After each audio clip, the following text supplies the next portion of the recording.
Welcome to John Fott Field here at Spear Heights, ladies and gentlemen. Sabercats take the opening kickoff. It is number 14 on the return for the Sabercats, and that is Cole Bailey. So Sabercats will start off around the 42-yard line in their own zone. Today's broadcast on Sioux Sports TV and True North Radio, coming to you from Spear Heights Field, is brought to you by the J-Team of Joanne Kovich and Jason Sproul. Helping you score big in the real estate game from first downs to first homes. They're opening all doors all over the Sioux. Today's action is the second bracket playoffs for U16 AA football. The Steelers, the number 1 seed in that bracket, hosting the Clarington Knights. Handoff now to Juma, and he's wrapped up quickly by number 1, Sawyer Miller. Behind the line of scrimmage. And a great defensive start here for the Visitington Knights. From the Clarington Knights, Cashton Davis on the tackle. For those who aren't familiar with the playoff format in USFL football, with the Sabercats finishing 5th in the regular season standings due to 2 ties that they suffer throughout the year, they get the top seed in the B bracket for the playoffs, hence why they're hosting their way. If they can win here today, they also host next weekend. And I'm joined by play-by-play man here in a moment, Tony Bonifero. Fake handoff to Juma, and he cuts up the middle, and that's going to be good for a first down. Yeah, it's a handoff again to John. Juma. Nice Sorry, I had to up front by the go pick up our line. pizza from Gus's Pizza here today, our game time Brought down by sponsor. number So nobody on the team's going to complain about that. Absolutely. Excited for today's game. A little, obviously, I'm sure you talked about the weather already here. I mean, this is the quietest the rain has been since this morning, so we'll see what kind of factor that plays. Yeah, I haven't quite gotten to the weather yet, but what a turn from last week when it was 32 degrees and blistering out there, and now very heavy downfall all here today in Sault Ste Marie. It's going to benefit the teams with a better run game. Special teams are going to play a big factor too, and we'll see which of these 2 clubs can put together the better offensive game plan in the conditions. Sabercats come out in the gun, handoff up the middle. Nice hard run there for a pickup of about 5. There is a flag on the play, and it's going to be a holding penalty against the Sabercats. Juma again on the carry. Yeah, it makes for an interesting situation for both offensive coordinators here today. 3-down football, obviously only 2 chances. 3 if you're going to play risky to get a first down, and with the weather being the way it is, the ball being as slick as it's going to be, you're going to see a heavy dose of running. So defensive teams are going to have to stand tall and be tough in the trenches here today. Clarington coming down with looks like a fairly short bench. Not a lot of guys on the sideline. 24 players, so we'll see if that comes into play here. The weather might actually help having a shorter roster, right? You won't be as tired as Juma now. Oh, and that's going to be an offside on the defense, and Juma hands it off. That could be a horse collar tackle as well. And I see another flag afterwards, so you might be right. Yeah, that was there was 2 hands inside the There's another flag on the play, tackled by number 44. But to your point about the Knights, Tony, you know, this is a great opportunity the way it's set up in this league where a 5th place team can host potentially 2 playoff games, really help their programs financially, add some experience to these young players when it comes to going back to their high school programs with a bit of a loser-go-home experience. But kudos to Clarington for making this expensive trip up here to the Sioux and giving us a home playoff game to be able to host. Because, you know, sometimes when you're the lower seed in a B bracket playoffs, you know, the morale could be low. But this is a great opportunity for all these players. Yeah, no question. And, you know, Clarington and the Sioux had a game earlier this season, and it was down in Clarington, and it was a close game, right? You know, the Sabercats won, but, you know, I think it was within 2 scores was the final score. It was a closer game, if I'm not mistaken. I think it might even be a 1-score game, something like 16-18 or something along those lines. Yeah, absolutely. So there's going to be 2 penalties here against Clarington, so they're going to move up 15 yards. It's going to be a horse collar and an offside. Charles McInnes is lined up at wide receiver here today. He played a little bit there earlier on, and with that size. Yeah, solo on that side. Could be a mismatch if you put the smaller corners that you normally see there on top of him. Koski motions to the right. 3 receivers shift over. A little hitch pass out to McInnes. McInnes takes it, and McInnes, what a tackle on the outside. Is that number 0, I believe, or is that? Number 0 for the Knights. We don't have a number 0, but what a tackle that was. Looks like Matthew Dowdle. Oh, sorry, maybe Might be Matthew Dowdle. We have him yeah. listed as 10 on our roster, but Yeah. it could be a situation with 2 different jerseys on the season. He's 10 on one, 0 on another. Beautiful tackle, though. Great McInnes is a big body on the outside, and he's not an easy guy to take down. So gain of 8 on the play. We'll call it second down and a long 2 here. And short here for the Sabercats. For the Looks like about Cats, 4 yards. Koski has McInnes lined up to his right. 4 receivers, to his left. Koski hands off to Juma up the middle. off to And Juma. nice push by that offensive line. Juma able to scamper for 4 Looks like he yards. gets the first And that's down. going to be Gets hit enough pretty for early. a Nice tackle, number Sabercats first 26 down. For the Knights. Yeah, we talked about it earlier. When the Oakland weather's like this, the Badass. ball's going to be slick. Obviously, you're going to run the ball a lot too, but ball security becomes a major factor as well. If you're going to run that ball that often, your ball carriers have to worry about securing the ball first and foremost. And great job by Juma so far to secure the ball 4 or 5 yards at a time. Is going to be a great game script if you're going to run the ball consistently. This is one of those games where, a turnover or 2 might be the difference, right? So quads left here again. Dewar motions to the outside. Koski looks. He's got receivers, but Koski decides to run it. Koski He tucks it. keeps the ball. Nice move by Koski. He's going to be Good yards on the play. just Looks like short of the first that's down, I Adams again believe, with the or tackle. close to the first down. I believe the tackle was made by number Gonna be close to a first 26, down. Nice Oakland run by Koski. Bottom, sorry.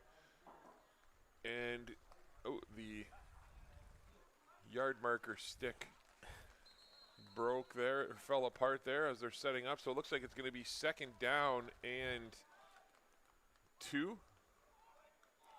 Well, lots of athletes in this backfield for the Sabercats. So the run game has certainly not been an issue for them this year. That's been what they leaned on heavily.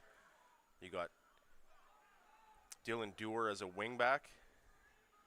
Koski, a great athlete himself, to McInnes. What a catch there by McInnes, going up nice and high, but what a play on the Cats go outside. I back believe to that was McInnes, number and he's hit at the 99, line of Mateo scrimmage. Estrada. A number of Knights on the tackle. Beautifully read there by Clarington, and they're going to be short of the first down, I believe. So that was a short gain. It's going to be third down and a long yard here. And it looks like the Cats are bringing out a heavy package of some sort, or are they? Yeah, it didn't look like a special teams unit. I think that this is going to be some sort of jumbo package here. They got Jake Orr in at the fullback position, or Jake Orr at quarterback, or is he lined up at quarterback there? Oh no, he's lined up at the full. And there's a handoff to the outside. What a job of breaking some tackles. He's finally brought down. Is that Nick Matillo on the run? Looks like 29. What a job by that Nicholas Clarington Matillo with the defense, and carry for the Clarington Sabercats. stops It's them. going to be close. Yeah, that was real close. It came And they down to the come up marker from the short. sideline First official, down, and they're going to call it a Clarington. turnover. But Clarington almost made a huge tackle for loss right at the beginning. It was only an effort by Matilda that even made it close. Yeah, I don't know if we've seen that one for. I mean, we know the varsities run that quite well, and it's it's the equivalent of the tush push, you would say. I mean, I don't think we've seen a team stop that much all season long. So, nice job. Give credit to Clarington, and now here comes Clarington's offense for the first time. Hand it off to the running back in the backfield, and he's swallowed up Clarington tries to keep it by on the ground. almost every member of the It's defensive swallowed line up by the there. Sabercats. Big It's tackle tough to for see loss those there. Clarington numbers from up here, so we're going to do our best. We apologize. I'm trying to see the number of the quarterback there. Yeah, I don't know if that was a counter play Looked or like if number the 90 front had side where the run Bozo was getting intended back to was there just blown first. up by the D-line, but running back forced into a cutback, and there's plenty of Sabercats waiting for him there too. And there's another quarterback back to throw. He does. And it's caught, and he's tackled. Nice play The by Knights get Max the ball out to Fuselli number 30. on That's the Dawson outside. Moseley. He's hit early Number by number 2, Max Fuselli. I wasn't sure who caught that pass, but either way, a short gain, so it'll be. There was a roughing the passer 28 call there, Wesley though, I think. Tate getting in on that as well. Oh, that's going to be a roughing the passer against Evan Beauville. So not a penalty that you can take right there. Yeah, that's a tough one for the Sabercats as they had an opportunity to pin them deep, and now it's going to be first down There's and a 10 flag on the play. Clarington It's going to go from against the Cats. the Gonna Clarington walk the Knights 40-yard up to an line. automatic first down. Yeah, a couple of great defensive plays there by the Sabercats, neutralized by a costly penalty. We'll see if they can keep up the pressure on this Clarington backfield, though. Clarington hands it off again up the middle. Little counter there. Nice push by the offensive line. And there's a big run to the outside. My goodness, look at the wheels on Adams. He outruns everybody, and he's in for the touchdown. Well, what a great counterplay, tight blocking, and really great lane there by the offensive line. And unfortunately, the DBs and linebackers playing that weak side just weren't able to adjust to the initial power step. And with Adams' speed, all he needed was that corner, and he was gone. Yeah, I mean, Fuselli made a beautiful play on the last one, and then that one there lost contain, and he was gone. Yeah, I mean, if we're looking at the last game that these two teams played, a giant offensive play like that could prove very valuable because these two teams played very stingy against each other last time they encountered one another. Yeah, unbelievable wheels. Like the wheels on him. Yeah. I wasn't sure. I think that was, they said, I was just going by what Woolsdale on to attempt to That was like number 8, wasn't it? announcer said. Was it 8? If it was number 8, that would have been Ball was Maddox snapped, but it Fletcher. is good. Again, tough time seeing that number. So either way, whoever that was, that's an unbelievable play. And Clarington comes out and takes the early lead. I mean, that's, you know, you do not want to play from behind in weather conditions like this. And when you're the road team and you can come out and score like that, that's a pretty good start to the game.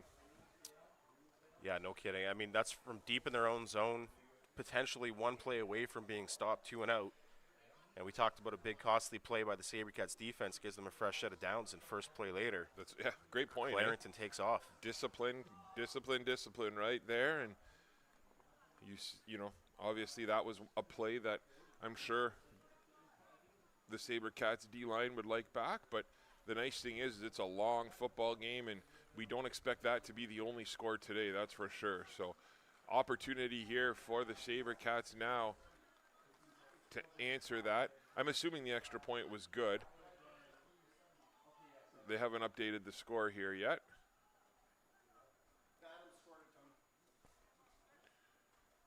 And we talked earlier about, you know, this being a B bracket playoff game and how, you know, sometimes you're looking for reasons to motivate these kids to take it just as valuably as the top bracket. Well, moments like that where discipline becomes a concern, it's a learning lesson. These players are going to go back to their programs. They're going to play major playoff games over the years. Out to kick it off for the Knights. In a game like this where it's a loser goes home, this is to test their mettle, Cranston and Juma back again get some for the experience. Sabercats. Yeah, you're down 7-0 here early in a playoff game. Like you mentioned, plenty of time left. Yeah, and sorry, that was number 26, Oakland Badams, who's made a bunch of tackles so far here today, and that was him on the run. And, Jeez. man, the thing that was so impressive about that run was, you know, the Sabercats DBs, they didn't necessarily play that bad. They had good angles, but my goodness, I don't think anyone expected those wheels. He was gone up the sidelines. You know, you hate to reference anybody locally to Nathan Gazzetti, but that was obviously not at that level speed, but that was pretty darn close as he just didn't allow anybody to catch him. Yeah, definitely one of those players where once you've seen he has that kind of speed, your angles have to even adjust more when you're on defense and be alert when he gets the ball. So, Clarington, they're going to kick off from their own 45. And there's a short kick, and it's picked up by Grayson Avery. Avery, he's taken down by number 13, Julian Farah. Just outside their own 40-yard line. So the Sabercats will start off with good field position on their own 42-yard line, going left to right on your radio dial. And you mentioned Badams, pretty involved on defense as well. I imagine a lot of these Clarington star players are going to be asked to do double duty today. And I mean, when that's the case, you know, your star players are either going to have to play serious star-level playoff football and fight through the tiredness, or you're going to see attrition become a factor later in this game too. Koski lines up into more of a heavy, tight package here. You're seeing 2 receivers to his right, 1 to his left. Pitches it out to Juma on the outside. And Juma, what a tackle again. Number 22. Cashton Davis. For the Knights. Man, oh man. Cashton Davis with the big hit. Johnny, I'm telling you, this is early in the game, but Clarington has come to play today. Yeah, Sabercats are going to have to figure something out up the middle and be able to run through the box in between the tackles, because the speed of Clarington on the outside and their tackling ability, it's going to be hard to get anything outside on this defense. Yeah, and you know what? I think, too, if you're the Sabercats, it's just about wearing these guys down, right? A lot of these guys are going to be playing both ways. You're going to want to, you know, make them move a lot and make them make plays. And again, Juma tries to get to the outside again, and there's absolutely nothing there. Brought down by number 1, Sawyer Miller. Yeah, sorry, John, but to your point, Coach, you know, you got to start thinking between the tackles a little bit. They have the outside contained and wrapped up pretty well. Yeah, and in a game like this, all you need is about 4 or 5 yards of carry to sustain a drive. And right now, ask your O-lineman, your interior O-lineman to get some guys moving, because that's going to be the way to beat this Clarington team and wear them down, make them play in the trenches, and maybe tire out their roster as this game goes. Sabercats have a player down, so we'll be back in about, oh, it looks like he's going to try and, okay, yeah, we'll be back in about 30 seconds time with action here from Superior Heights and Sault Ste Marie.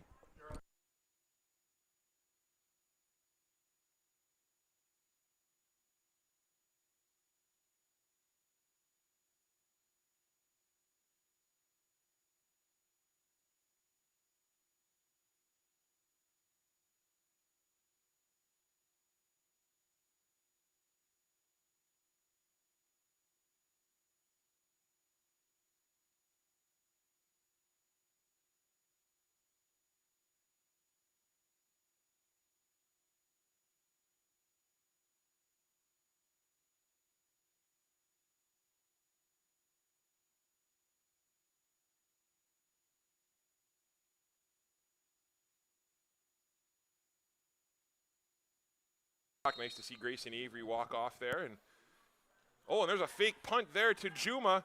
Wow. Fakes it inside, and that went absolutely nowhere. That's Dowdle. Read by Matthew Dowdle. With the tackle.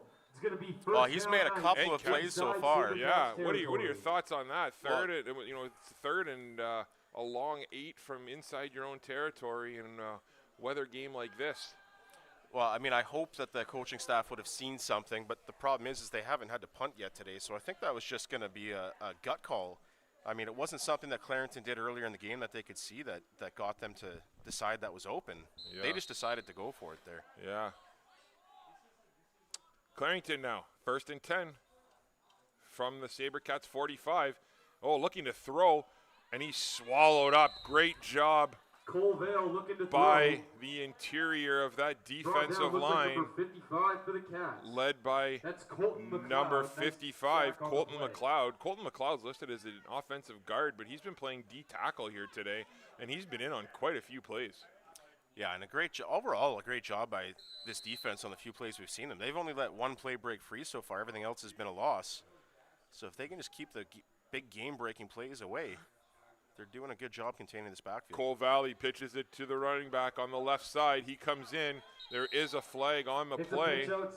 We'll see what it's going to be a holding penalty against Clarington. We'll have to see what the call is. So it'll likely be declined, I would assume, making it 3rd down and 12 for Clarington. Oh, they're going to push them back. So we're going to replay 2nd down, and it'll be 2nd down and 22. It's one of those, I don't know, what do you think, Coach? I mean, in the weather like it is right now, I don't see them going deep with any kind of precision or accuracy, so make them maybe run another play. But at the same time, I would have seen your point too. Make them punt from that 3rd and 12. I don't see them going for a fake. My only concern would be a defensive penalty, right, which leads to a 1st down, right? That'd be my only concern. You're right. Outside of that one big play, and there's another pitch out to the outside. He's got some room. But what a play by number 41, Gabe Buffano. Well, Gabe set that edge on that last play that made the running back cut back as well. So he was double teamed on the edge on that pitch attempt earlier in this drive. Turned it back towards all the traffic, and on this play, fights around all of the edge blocks and makes a huge tackle. Yeah, Gabe's an absolute monster of a player. The problem with Gabe is he battles injuries quite a bit, right? He missed most of the high school season this year. He's been battling injuries all season long, and, you know, trying to get him to stay on the field has been difficult, but when he's on the field, he's an absolute beast. So Clarington now on to punt, 3rd down and long. The snap's good. Oh, and he just gets the kick off. And they're going to call roughing the kicker again, just like we said, right? And Juma with a big return. And that's going to be forced out of bounds. But, I mean, another just, I mean, they literally tackled the kicker. Two of them tackled the kicker. Yeah, the ref had to call it. And I mean, you know, Whitecap's getting a bit of an argument there from one of the D linemen, but at the same time, like, this D lineman is getting a lot of pressure. They're very aggressive right now, but in a game like this, aggression has to be mitigated to some point. You can't be hitting players after the play's done. And you hope that they can recover from this. Is that I'm not sure if is that an automatic first down, or will that just be a 15-yard penalty and replay the down? That I'm not sure. This is the type of day where I wish Mr. Corelli was yes, at home exactly. testing us and not down there in the Whitecap. It looks like they're going to replay third down, so it's not an automatic first. And they'll get another shot. Oh, no, sorry, it is an automatic first down. Took them a while there to get the sticks right, but they got her, so Vail and the offense another undisciplined penalty. And we'll see if the Sabercats can hold them this time. Well, last time they had this situation, it went for a big play immediately afterwards. Cole Valley takes it. He hands it off again. And there he goes to the outside. Badams, but great job. Well played by that defensive line, led by Bafano and Luke Cady. Great play by Luke Cady on that one as he steps up and forces him in. That's Luke Cady. Yeah, I mean, Luke Cady didn't get the tackle at the end of the day, but he set that tackle up for his teammate by stopping the running back in the backfield and giving his defense a chance to clean it up. So again, to your point, second down and 16. Yeah, you know what? Other than outside of that one big play, Clarington's offense does have negative yards here so far. So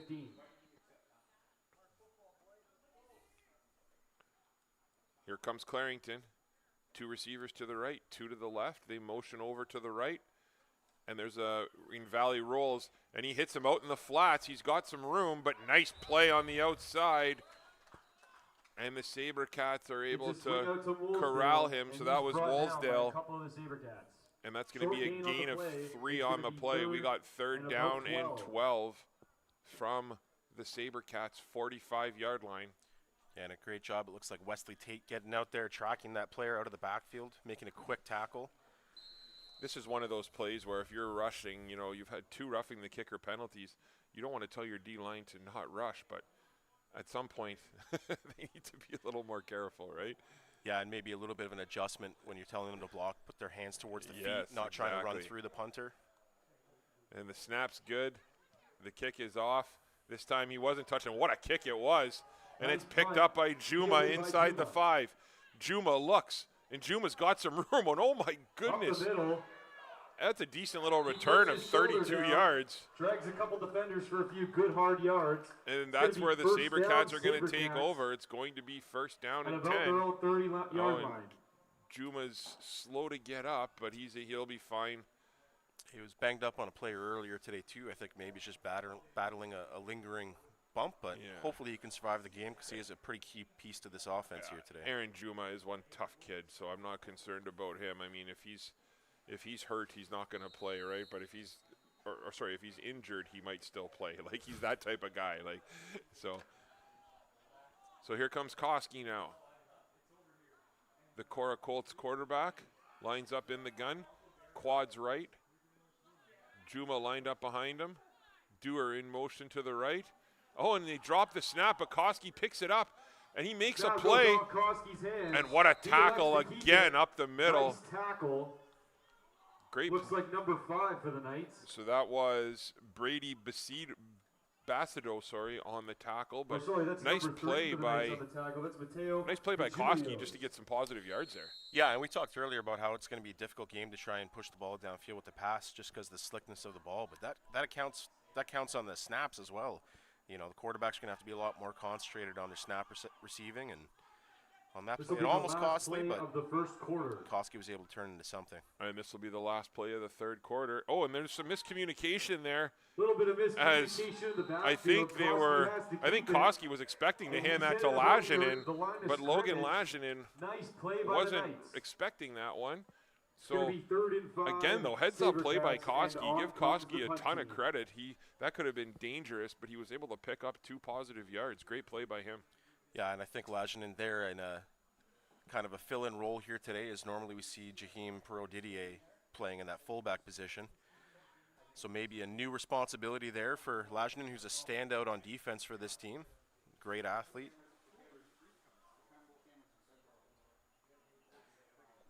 And as we flip the quarter here, maybe a great chance to shout out our sponsors.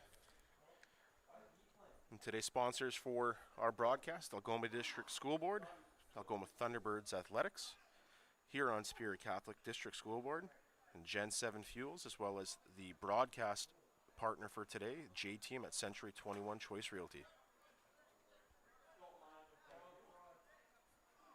McInnes on to punt again. Caden McInnes is an absolute animal of an athlete. I mean, you want to talk about a kid who's he's still relatively new to football, only been playing a couple years, but he could do anything. And that, a great kick there. Oh, and it bounces, takes a Sabercats hop. Oh, and they got to watch the 5 yards, and that's going to be a 5-yard penalty. Oh, my goodness.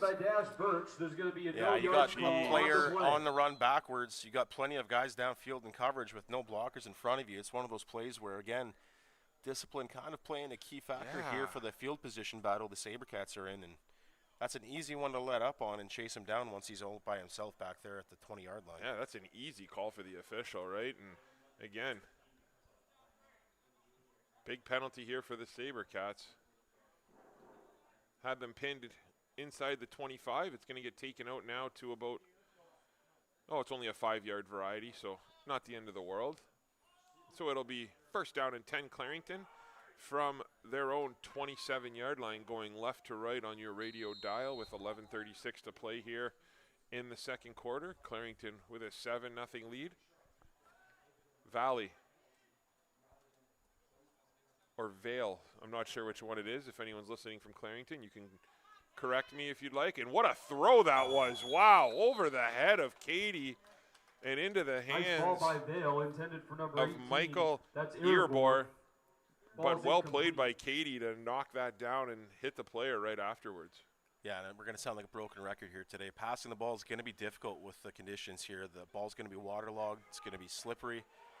18 goes up, tries to make a high-point catch. But again, to your point, kudos to Katie to put pressure on him, because he could have caught that if he concentrated on the way down, but wasn't able to with the pressure from the defender. Vale. Oh, it's a low snap, but he was down on the ground. No whistle. It's handed off, and he's taken down in the backfield. But, that's one of those plays that I struggle, because, again, I think technically the rule is when his knee was down, the play should have been blown dead. But, that's Canadian football, right? Yeah, and if I'm the coach from Clarington and I had a good view on that, I'm almost asking, can we not review that and maybe make a decision here? Because I ended up losing 5 more yards on the play because we didn't call the quarterback down. Absolutely. Heads up play, though, and again, a big loss here. So with Clarington, you're inside your 15-yard line, 17-yard line. They're going to attempt to punt, it looks like. I'm a big proponent for giving up the safety in certain situations. That's going to be – is that going to be on the offense? It's going to be on Bafano, I think. We'll see how they call it. I mean, 41 could have had a chance to get back, but – I think he's the one who forced the offensive line out of his stance too, so this could obviously be encroachment. Yeah, it is going to be encroachment. It's only a 5-yard penalty though, so not the end of the world by any means. But I mean, that 5 yards, if you were contemplating a safety, I know that sounds weird that 5 yards would play that much of a factor, but I mean, now you're going to be out to about the, you're almost at the 30 or the 23-yard line now. So. Yeah, you'd almost have to retreat as far as you could punt it. Yeah. And he had a good kick last time. He took a nice bounce, so look for a good boot here. I believe that's Juma and Lajinen back. Not a bad kick at all by the kicker here. And Juma catches it in the air. Well done by Juma. And nice cuts by Juma. And he's got some room. He's made some guys miss. There is a flag.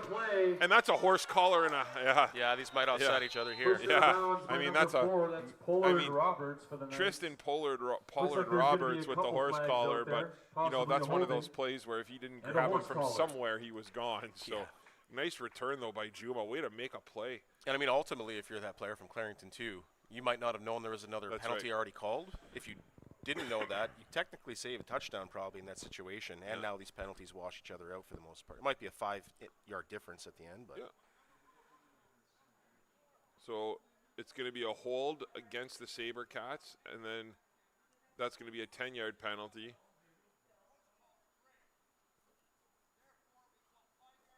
Yeah, so the horse collar was a 15-yard penalty, so it will be a 5-yard Little difference. bit of offsetting. so Gonna ultimately amount to maybe a 5 touchdown yards saving for the decision Sabercats. there with that horse collar. I don't think that was his intention, but works out okay in the end. Yeah, and you know what? To credit these officials, that's the one thing that I really appreciate about what Corelli does, Jim Corelli does, right? He explains the call to the audience, right, rather than just making it, and makes everyone's job in life a lot easier. So he doesn't have to do that by any means. And it's been a massive help to us on our broadcasts over the years when he's not on the field as a, Absolutely. I guess you could call him our officials designate. That's right. That's right. Yeah, our consultant. That's right. So here's Koski now. Koski takes the snap, hands it off to Juma again. Oh my goodness, It's what a hand off hit. to Juma. Are He's you hammered. kidding me? Number 1, Sawyer Miller. Sawyer Miller on the I mean, tackle. that's as good as it gets. Squares up, drops a shoulder low into the midsection, perfect form tackle. And Juma's a tough and big athlete for his age, and he went down quick. So what a great hit there on the edge. And Clarington's defense deserves a lot of credit here too today. They've made some great tackling. Some kudos to their coaches with Mike Cummings' staff. Here's Koski again from the gun. Koski takes it. Koski looks left, now looks right. Oh, beautiful footwork. Koski throws it up in the end zone to McInnes. Oh, and it's knocked down in the end zone. I believe that was number 3 on the pass was that breakup. 3? Mateo That's Hidjulos. Halus. I do think 6 was the first one that got in there to contest it, though. You were right. Yeah. But McInnes, a huge target over the middle, did a great job of adjusting and fighting his way to the front side of that defender. Again, the issue just being the ball is very hard to bring in today just with how waterlogged it is. And McInnes is, he's standing 6. I mean, I don't know what he is now. He's got to be 6'4", 6'5", almost 6'6". He's a big boy. Yeah. So, I mean, if you're going to throw a ball where only your guy can catch it, that was a great throw by Koski. Koski now, again, in the gun. Koski takes it. He looks. Oh, and Koski gets hit hard from behind. Koski drops back And, the pass. that's. So, Hit on the interesting play. call here, Coach, because the ref blew it down before the Hillsdale Clarington with the player big actually strip had sack. possession of it, and then he dropped the ball. And And then the Sabercats player Sabercats picked guy it up got free. it. Yeah. So that was a quick. So we're gonna have to see what the call is here, because I don't know if Clarington ever had full control of the ball. I don't believe they did. And, I mean, if I'm the Sabercats, I wonder how far number 44, Jake Orr, could have taken it from there, because it looked like everyone was on the ground around him. This might be one of those inadvertent whistle plays. Well, I'm wondering if they're just going to give possession to Clarington here. They're talking to Clarington right now, so we'll have to see what the call is. And they are going to call first down Clarington. So big turnover there. I wish I saw who made that hit. I mean, from the blind side there on Koski. Yeah, great. Untouched around the edge, but great job to just focus on hitting the quarterback turnover's clean. gonna be first Got a down, hand on the Clarington. ball while he made the tackle, too. Yeah. Little TJ Watt-esque there by the D end, I think it was, coming from the near side. That's a play you'd like to have some backside help on the blocking, right? Just so you don't have him sitting out there so vulnerable. And there's a pitch, and what a stop on the inside, led by number Toss out to 28, Pollard Wesley Roberts. Tate. He's hit hard. Number 29, Nicholas Matillo. so that with was the 20. tackle. No, that was 28. That was Wesley Tate on the tackle. My apologies. That's number 28. Co-league Wesley MVP Tate. this past season, and we have a player down here. That's Pollard Roberts. He's down, so we'll be back in about 30 seconds' time with action here from Superior Heights and Sault Ste. Marie.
Nice to see Tristan Pollard-Roberts be able to walk off on his own accord there.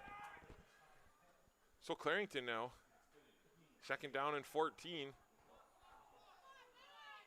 Vale, he's back to pass. He looks, and he's taken down on the outside. So it'll be a sack for the Sabercats. And it'll be 3rd down and long.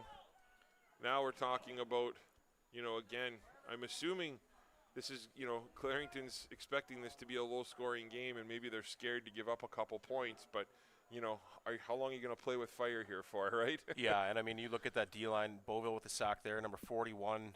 Gabe Befanos had a lot of pressure here today. So was number 65, Deacon Lesage. Also have 91, Liam, not number 91. I can't see who the other D tackle is, but the D-line has done a great job getting pressure both on defense and specials. So, and the punt is off, and actually not a bad punt at all. That works out very well. Juma picks it up. Juma's got a lot of room on the outside if he can get there, and now he tries to. Oh, and what a play again by Oakland Bottoms. You saw that. That was set up beautifully on the outside, and Juma saw it. But Bottoms with a big tackle from the backside. Yeah, and the one thing I would say, maybe if I was to talk to Juma after the game, is give him some advice. Like this is pretty common in JV football. These speed athletes, they're always looking for the outside edge to try and get the big shot downfield. But sometimes all you need is that one block to cut up underneath, and it springs you free. And so far, we've seen that from both of these two teams so far today, where the ball carriers are all trying to bounce everything outside instead of cutting up underneath their blocks. And in weather like this, take the yards where you can get them, because it's not going to be an easy offensive day. Koski from the gun. Koski takes it. He hands it off up the middle to Juma, and Juma's hit hard again by number 1, Sawyer Miller. But to your point though, right? That's what you want. 1st down, pick up 4 yards. Now you got 2nd down and 6. That's that's a good 1st down play right there. Yeah, and you want to dominate that middle of the field right now, because that's going to be the calling card for both offenses. If they want to stay consistent, they want to get out of 2nd and long situations. Somebody's got to dominate the interior of the trenches. Koski again. He's got McInnes lined up at tight end to the right side. He's got 2 receivers to his left, 1 to his right, and he rolls to his right. Koski looks, he tucks, and Koski's brought down on the backside by number 30, Dawson Molesdale. But again, Koski turning in a potential loss into a short gain. I mean, it was a gain of half a yard, but been real impressed with Koski's scrambling ability here so far today. Yeah, he's got good instincts in the pocket, and obviously up the middle is where the lanes are opening up.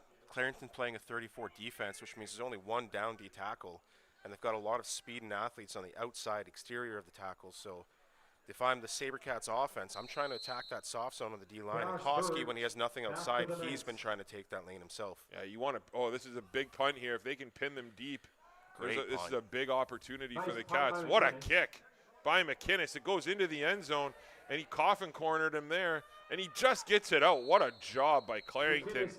I mean, that's just it's special teams, and people kind of always look past special teams, but that's a nice play by the Sabercats and a really nice play by Clarington as well. Yeah, definitely. Lands in play, goes out to the back end zone. And at the end of the day, that could have been 1 point that could have gotten this game a little bit closer, but a great job by the returner to get it out. There's a late flag on the play there, too. There's a flag on the play. Yeah, it's going to be objectionable conduct, but I don't know if it was the Sabercats bench or Clarington. I think based on the Clarington players' reactions, it was one of their teammates that they're upset with. So we'll see here. If I'm not mistaken, once you get it. Yeah. Sorry, go ahead. If I'm not mistaken, is it because the ball landed in play that it's not being brought out to the 20? Yeah, that's a good question. Or maybe the 10. Or no, because 10 yards back. Okay, there we go. Yeah. So it would have come out to the 20 thanks to that special that's teams right. play, but now it's backed up. Yeah. That's one you and I do know. Yeah. Yeah, we can figure that out. Yeah. So that's going to, again, though, if you're the Cats, that's a good decision there. You know, I was kind of, in the back of my mind, I was wondering if they were going to try a fake or try something silly. And I think patience is going to be a virtue, and I think patience is going to be key for these guys here today. And that was a smart play to be patient. Yeah, make this a field position right, battle here today. Don't try to do anything too cute. Give the opposing team free yards. A turnover would have done them no help there if they went for it on 3rd. Another little handoff up the middle to Bottoms, and he's swallowed up. by the Short right gain on the side play, of that the Sabercats defense. rally for the tackle. Especially with the Sabercats defense playing as well as Looks they have. like They've had that one 55, play that they let Colton get away McLeod from them, in but there aside first. from that today, they haven't given Clarington anything on offense. So, you know, your offense isn't really doing a whole lot when it comes to big plays either. Punting there and trying to pin the Clarington team deep. Hopefully make this a valuable field position battle near the end of the quarter is the best route in my opinion. Yeah, and early on, I mean, the right side of this, you know, Sabercats defense has, you know, really been unbelievable so far. The left side's been good too, but, you know, Clarington, when they have had yards, it has been to the left side. So look to see if Clarington kind of realizes that. And nice throw to the outside, but it's right in the hands of Fuseli.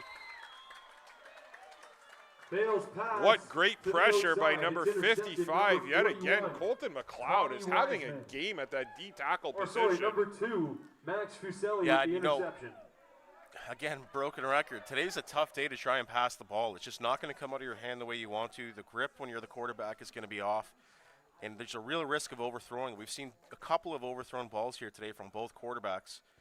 And on this one, great job by Max Fuseli, not trying to worry too much about chasing down his man in front of him, staying alert, watching the backfield, knowing that the ball was sailing and being there to catch it.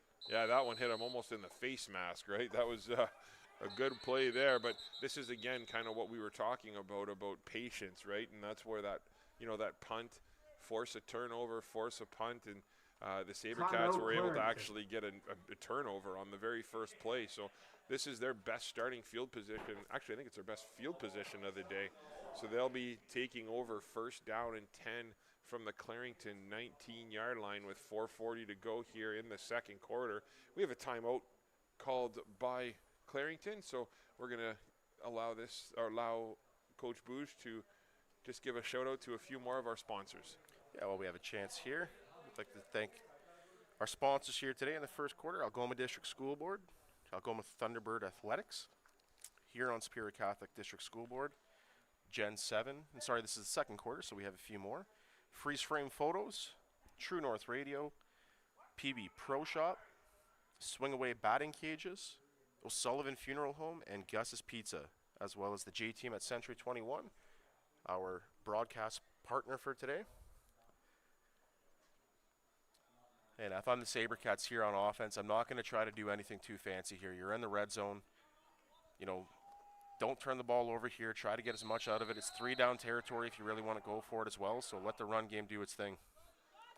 Koski with a pitch to Juma, and Juma with a beautiful cut up the inside.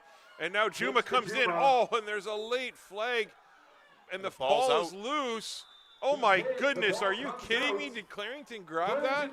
Oh, they did, and we're going to have – it's a holding penalty. So that penalty is going to be declined, and Clarington is going to take over first down and 10. Coach. Well, we talked about it earlier. I mean, yeah, you're going to run the ball a lot in conditions like this, but the number one priority that has to be preached to your ball carriers is ball security. That ball is slick. You're going to have a lot of chances to run it today, and that's a costly mistake in great field position. Literally got down inside the 5-yard line of Clarington, and now Clarington gets out of a really tough jam there with a really opportunistic moment. So Clarington, sorry, go ahead, Coach. Just, yeah, ball security is going to have to be preached on both sides of this bench line, because that's going to be what decides whether this game stays consistent or not. Vale takes it. Vale with a quick little handoff up the middle. There is a flag on the play yet again. It's a handoff. And Flag Bottoms fly. doesn't go anywhere on that play. Good job by the right side of that D line yet again. We'll have to see what the flag is here. Offside against Clarington. Yeah, they might get pinched in their own end zone here. They got to be careful. The last thing they want to give up is a non-intentional safety here in this moment, but they might end up surrendering it as a punt team anyways if they do end up getting stuck here. See, I don't know. I think a safety here, I mean, whether you do it now or later, I don't think it's the end of the world for Clarington, right? Sometimes, you know, again, we haven't called many Clarington games before, but the question is does Clarington ever give up safeties, right? There's some teams that don't like that, so they could actually punt from in here, which might be detrimental to them in the long run anyway. So we'll see what happens. Back to throw is Vale, and there's another flag, but he busted out to the outside, and he gets a first down, but we'll have to see what the call is, and that's going to be a hold, and is that going to be a safety? if there's a hold in the end zone, is it not an automatic safety? Yeah, I'm not positive on that one. I know in the NFL it's a different rule than it is in Canada when it comes to end zone play. It is? Because, okay, that's the NFL where it's definitely an automatic. I believe so. If you have a penalty touchdown, in the actual end zone, it's a safety. It is a safety. Yeah, it is a safety. There you go. So there we go. So good call again, there, Coach. Yeah, great job by the officials, and again, great job by referee Corelli of explaining the call. So again, I mean, that's a big play for the Sabercats, but I also don't think that's the end of the world for Clarington, right? I think that that's ultimately what would have happened in all likelihood. I mean, at the end of the day, Clarington will take 2 points as opposed to the 7 that looked like they were about to give up on that last drive. No question. And what another costly mistake there by the Sabercats, which is another 7-point or 5-point swing in this situation. But ball security is going to have to be preached on that sideline. And if I'm the defensive coaches on that sideline too, another thing I'm reminding everyone of, if you have a kid standing up trying to fight for extra yards, the entire team needs to be going to try and strip that ball out. Like, turnovers can come both ways in this situation, but you can manufacture your own turnovers when the weather's like this as well. Big opportunity, though, here for the Sabercats, right? Big safety now. You know, if you're going to look at it on a positive, right, if there's one guy, you know, who knows what his mistakes are and can take accountability, it's Juma. And I would be real quick to get – oh, it looks like he's not even on the field. 20 in the back. Logan Lajinen. See, I don't like, you know, one thing, if a kid fumbles, drops a ball, I like to get the ball in their hands real quick, right? Give him that touch again. But Logan Lajinen is an absolute beast. I've coached Laj for a number of years, and, you know, the one thing about Logan that, you know, his foot speed when he was younger wasn't there, and he's worked his tail off the last 2 years, and he's much quicker. He was co-league MVP this year. You know, he can run. He's tough. He is what a football player is, and, you know, watching him play running back here, you know, it's it's just he can do it, right? He can do it. He can play anywhere on the field. So here comes Koski now. Koski takes it. He chips it out to Laj. Oh, and what a play. And Laj, a nice block on – no. Oh. I'm sorry, Coach. I don't know if I agree with that one either. He had a really good seal on his player on the outside. Maybe a hand was wrapped around the back that we couldn't see, but that looked like a really good edge block to me. Oh, Grayson Avery. You know, you hate it's. You know, receivers need to block, right? And I watched that the entire time, and you can. I don't know. Obviously, the refs have a much better view of it, but I'm almost wondering if they're saying that the block came from the blind side. Because at one point it looked like Lajinen got the wrong direction on the pitch, but he was able to recover and almost trick the entire defense. And I'm wondering if because Avery came from that outside angle, maybe before we started to watch it, they maybe said it was a blind side. But if it wasn't, I don't know if I'm in agreement with that. I feel bad for receivers, right? There's two positions I feel bad for a lot: is corner on pass interference calls, and then wide receivers on holding calls, right? It's almost impossible to block as a wide receiver a lot of times, it seems. And there's again a little bit of miscommunication there. Bobbles the snap. Lajinen jumps on it. We had a wide receiver jump a little bit early, lost his balance, and tipped over. Oh, yeah. I didn't Is this second down? So, no, that was. Oh, the penalty was after the first down. That's right. Yeah. So it'll be offside against the Sabercats, and I think they're going to decline it. They are. So it's going to be second down and 11. The false start against the offense. Coach Mike Cummings and his staff have a lot of confidence in their defense here so far today.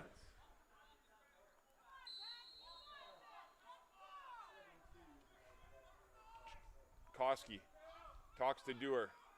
Koski now lines up, 4 receivers to his left. 3 of them motion, or sorry, to his right. 3 of them motion to the left. And they run a slip screen, and it's up. And what a play by number 0. What's Koski drops back. Dowdle with an outstanding play up to Albury. With the pass breakup, however, there is a flag. What was that? He picked up his flag, so I'm almost wondering if he was going to call that flag. Offensive pass interference, which... Good job by the officials, right? That's a good play there. Nice play by Dowdle. Yeah. Sets up 3rd and 12 Sabercats. So it'll be 3rd down comes the punt team. and 11. well played by Clarington, as they didn't fall for that one at all. Well, if we look at the matchup earlier in the season, like we said, I think it was only like a 16-8 scoreline that Sabercats ended up winning that close matchup. But that tells you that both of these teams definitely depend on their strong defensive units, and so far we're seeing that early on with both teams. Really just one play that was a breakout run has made the difference here on the scoreline. McInnes back to punt again.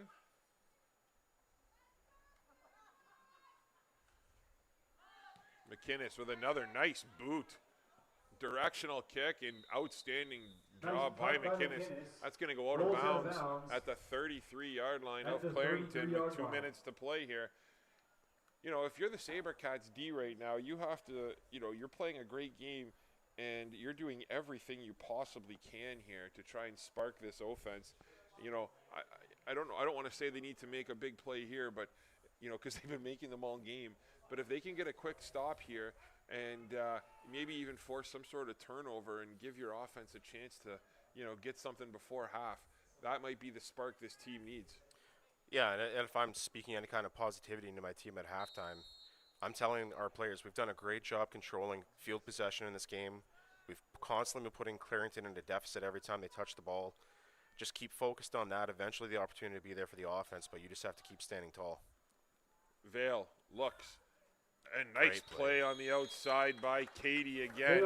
Intended for Birch. All over it. Pass is incomplete. That was a nice throw by Vale, though. He's, you know, now that the rain has kind of stopped a little bit, we're seeing them able to air it out a tad more. But again, now clock stops. 1:55 to go. Cats get to save a timeout.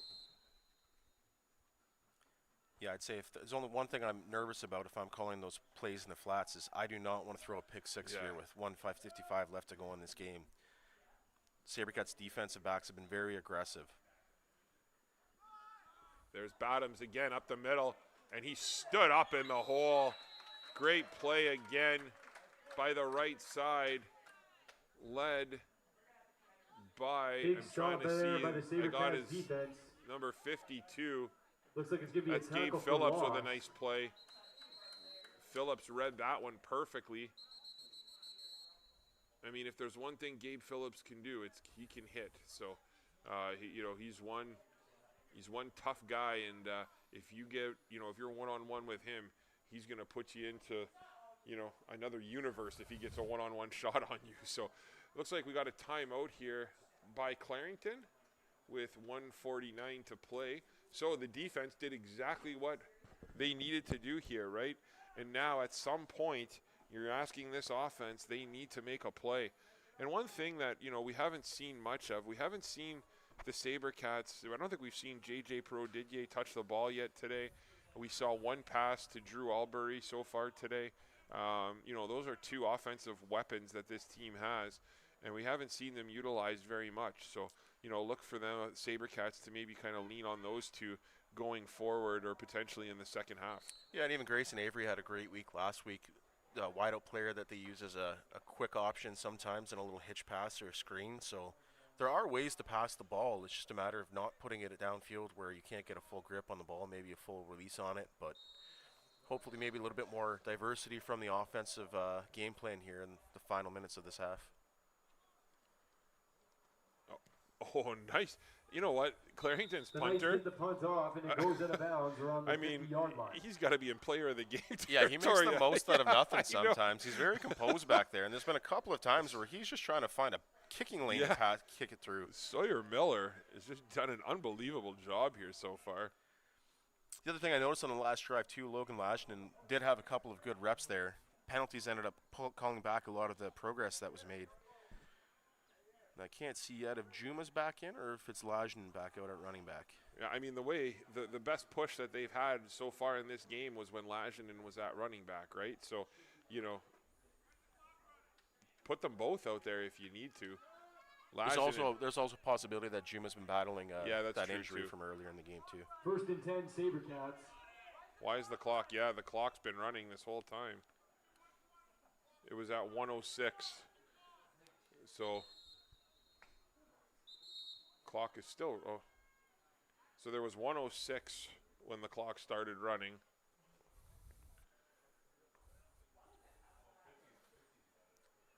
I'm not Yeah, we sure. might need some instruction here from the officials to reset the clock time. Yeah, we'll see what they're going to reset it to. So it's going to be roughly 106, 107 on the clock. We'll see what they reset it to. Oh, they're going to reset it to 134. Okay. Okay. Either way, 134 to go here. Sabercats take over first down and 10 on the Clarington side of the field. Koski. Oh, and that's going to be false start on the offense. Yeah, that kills it. I mean, that play call came in before the delay by the officials. So maybe if you're a no-huddle offense, you maybe need a little, code from the quarterback to tell the offensive line to remind what this cadence is on. But I'm sorry. How does that happen in this situation? I know. Come on. Yeah. First out and 10, like that, big mistakes like that, that's what's been killing this team all game, right? So first down and 15 now for the Sabercats. I mean, based on what we saw, shouldn't this just be Lajan and yeah, the way he was running last time, until right? Clarington can prove that they can't stop him. So he rolls to his right. Great nice block by Laj. Yeah. And there's a nice little comeback route on the outside. And it's caught by Grayson Avery. Great play there by Koski. Koski had all day to get outside there. Nice play. So you mentioned a few moments ago, two things starting to dry up here. The rain's starting to dissipate. You wonder if that's not going to help the ball dry off a bit more, get the passing games on both teams a little more active, which would certainly seem to help the Sabercats right now, because without their passing game, they really haven't been able to get a lot driving. Second down and 2. That's a great play for the Sabercats. That's exactly what they needed there. Credit them for, executing on that play, that's for sure. Koski now. 2 receivers to his right, 1 to his left. Koski takes it. Hands to Lajinen. Lajinen has a ton of room. And Lajinen gets to the outside. And Logan Lajinen is taken down inside the 10. Touchdown saving tackle by Dash Birch. We do have a flag on. Oh, and they're calling holding against the Sabercats. Oh, I didn't see it. I mean, I feel like every time Lajanen's touched the ball so far today, a penalty has impacted the progress that's been made. And just another sign there that we alluded to before. He might be a game breaker here in the second half if they keep going with him. I mean, yeah, again, penalties called, but don't be shy. Sometimes as coaches, we overthink things a little bit and, just keep feeding him right now. I mean, it's working. It is. Like, and again, that hold, Lajinen had so much room on that play. And the hold was on the back side there. So looks like Lajanen's run's coming back. That's a tough break for the Sabercats.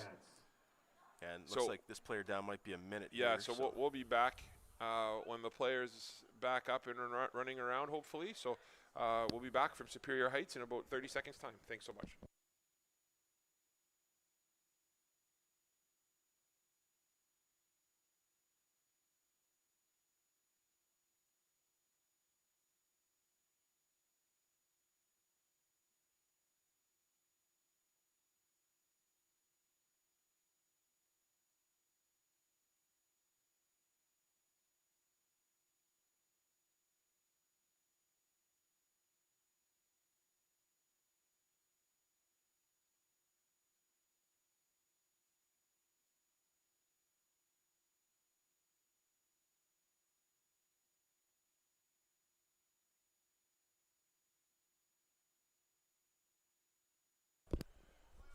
Welcome back as the Clarington players getting helped off the field.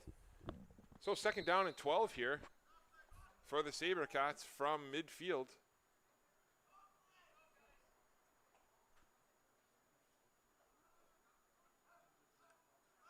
Oh, and they're going to call another false start. On the snap. Lajinen frustrated, spikes the football. Look, I understand why you call hard counts, the D-line's being aggressive, you're trying to neutralize them, but until your offensive line proves that they can handle a hard count, I'm almost saying no more hard counts if I'm the head coach at this point. Yeah, it's tough. Again, second down now and 16. On the positive here for the Sabercats is, Clarington's D has done a good job. Give them some credit. But, the Sabercats have really hurt themselves in this, first half, right? So if they can clean up the mistakes, clean up the flags, After a set of penalties, they the have to feel Sabercats pretty will face confident, I second think, and going into almost the 20. second half, right? Yeah, especially as this half has gone on, their offense has started to get more and more chunk plays. There's signs of life. Just discipline has been their downfall so far. There's the snap. Koski looks, and Koski with a beautiful throw Koski downfield. wears it out. And that's an interesting play. As I don't know if I've ever seen that. Cole Bailey. I mean, the Clarington player just tripped. Covering and another player. Covering another player, laying on the field, and then Cole Bailey, who had a The beat on the receiver ball, trips over a down tried to make a player play to the ball, but tripped downfield. over the Clarington player. Gonna set So, up third and long bad. Sabercats. But you know what? Out That comes is the punt that play epitomizes this first half for the Sabercats. It seems like a lot. They've had a lot go against them, right? So, again, this is going to, be a big halftime for them to try and, just kind of calm down, settle down, get some momentum going and get back in this game, because you have the horses to do it and you have the ability to do it. McInnes with a nice kick, and it's picked up by Clarington. And Clarington with a big return again. Clarington breaks the Big return special free. teams tackle all the way to the Brought down by 50-yard line. KBL. Stop the clock. Oh, and a late flag there. Why is the And there's clock a still flag on going? the play. Number 38 for the Sabercats, Deegan Desjardins, also in on the tackle. Yeah, we'll see what this flag is. This came from the opposite side corner. Yeah, like this came from the official furthest possible away.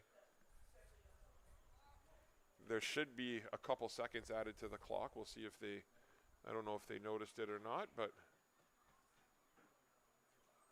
So the officials are having a conversation. If that return stands, I mean, what a massive And another play. flag on the play. Oh, is that the bench that just got that one? Mouth guard warning against Clarington.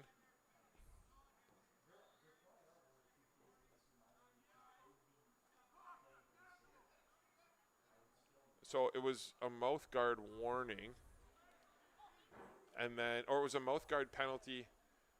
I'm not sure what it was, against one team, and then an unsportsmanlike on the other. Oh, second warning. Okay.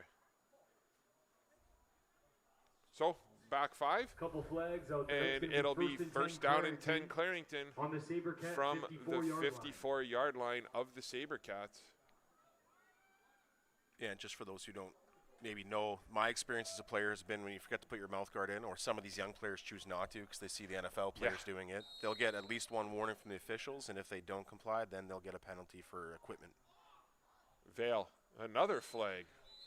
Flags fly at Yeah, the you know what, snap. the rule, and one thing that we're seeing, especially even in the Sioux minor leagues, and we've had discussions with the officials about it, and it's not allowed, is, the two mouth guard look now. Yeah, to look right? like they have one to- hanging yes, like an NFL player. That's yeah. right, and then they have one in their mouths, right? And like if you're an official and you see a mouth guard that's, on your helmet, but you're going to make the assumption it's not in your mouth, right? Yeah. So Flags gonna go again, against the it's Knights. It'll just back 'em up it's one of 5. those ridiculous NFL looks, and the officials have a tough enough job. Like, let's just make it a little easier on them. They don't need two mouth guards. Well, the other bad habit NFL players have that I don't like that trickles down to us is pulling their knee pads up above their actual kneecaps. Yes. And Vale throws it up, and it sits up there, and and Katie drops it. Vale's ball nearly intercepted by Oh, number Luke Katie had 27, all sorts of Luke room in Katie. front of him as well. We talked about it all day. The ball's going to be slick, and apparently it's affecting the defense here today too with their opportunities to receive the ball. I mean, if it could go wrong, you can argue it's gone wrong in this Yeah. first half for the Sabercats. And you made the point earlier, if I'm the head coach at the halftime, all I'm saying is we just got to calm down. We're Yeah. doing a lot of things right. We're killing ourselves with penalties. We're missing opportunities by just being a little bit off. They've been perfectly fine. It hasn't come together into scoring opportunities yet today. Vale, again, in the gun. 2 receivers to his left, 2 to his right. Vale looks. Oh, the little out pass yet again. I believe that's Badams, and a nice tackle on the ball outside. out to Moulsdale. Oh, sorry, that's to number 30. Dawson Brought down Moulsdale by with a Max catch. Fuselli. Max Fuselli on the stop. So it'll be Moulsdale third down gets and back to 10 the here original with line 26.8 of seconds scrimmage. to It'll go. be 3rd and 10, Clarington. Looks like they're bringing out, or was there a timeout here called? It looks like it. We got Coach Depot, the DC, out there on the field. I don't know if Clarington's noticed yet that it's a timeout. You know what? We've been talking a lot about kind of what the Sabercats have been struggling with. But on the other hand, you know, you make your own breaks. You can make the argument, right? So if you're watching and you're a Clarington fan, you know, you might feel like we're not giving Clarington the credit that they deserve necessarily. And you know what? You're probably right. So, you know, Clarington has come out here and made this long road trip playing with 24 guys. And they're out here and they're balling and they're giving the Sabercats all they can offer. And, you know, you create your own breaks, right? And, you know, Clarington has kind of done that so far here today. So definitely they deserve a lot of credit for how they've played so far in this first half.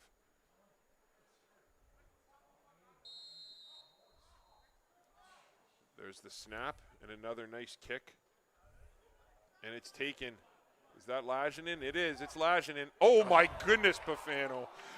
Fielded by Lajinen. Like, It's just the penalties have been the #1 story for the Sabercats here in the first half. Like, what? Couple flags, Listen, I know double Gabe flag. very well, and I don't know what that one was. But you're right. Illegal That ball play there is by the that play Sabercats. summarizes this first half for the Sabercats. That's all you need to really, you know, to see. Honestly, I think that just needs to be their entire halftime adjustment conversation is let's just lock in and don't get harmful penalties that are Yes. unnecessary. Don't beat ourselves. Clean up your snap count, your cadence game, you know, on defense or on special teams, just get your hands tucked in, make sure you're not doing anything that's outside the numbers. I was thinking about other NFL trends that drove me nuts that passed and trickled down to our kids over the years. When Odell Beckham Jr. made his big play back in the day, Yeah. we started seeing kids try to catch with one Yeah, instead of two. yeah.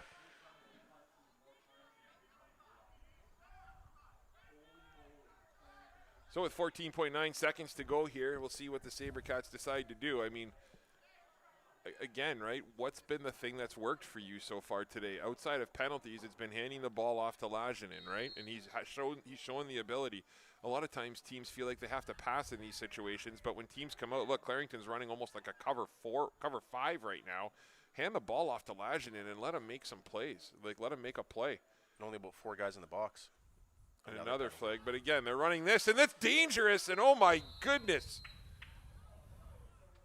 Maddox Fletcher almost with a pick 6 there. Number 18.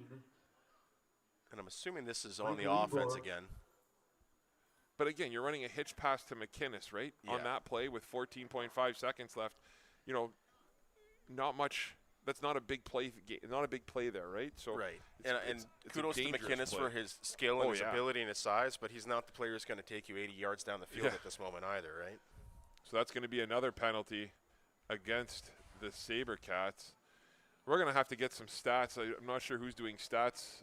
There are no stats for this game. I'd love to see maybe how many penalty yards that they've had so far here today, but and how many yards on offense we've had called back. 'Cause it feels like every game-breaking play that we've made has been on a penalty.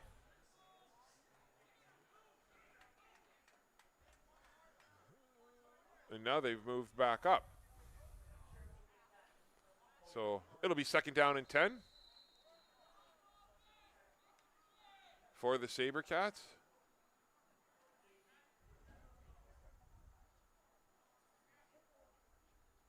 Lajinen in the backfield. Koski takes it. And there, I love this play.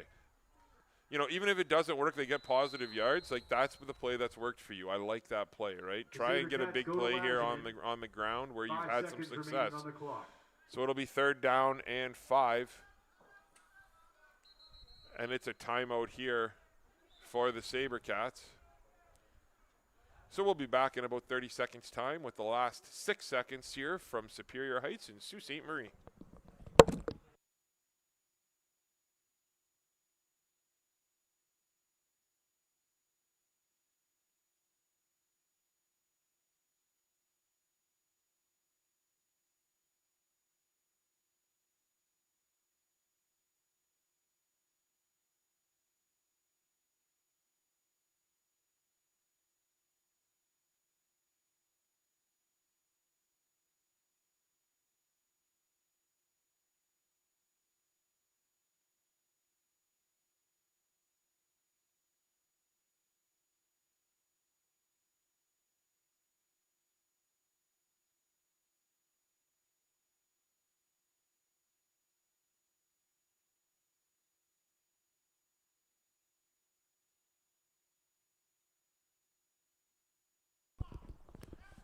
McInnes on to punt with 5.8 seconds to go. This could be the last play of the half. McInnes with a beautiful boot. And it's taken by Clarington. Barring a penalty, this will be the last play. And a big flag toss there by the back official. Are we allowed to end the quarter on that? I don't think so. If it's a defensive penalty, or if it's an offensive penalty, I think they can. I think they're going to call rough play here on Sabercats player at the end of that.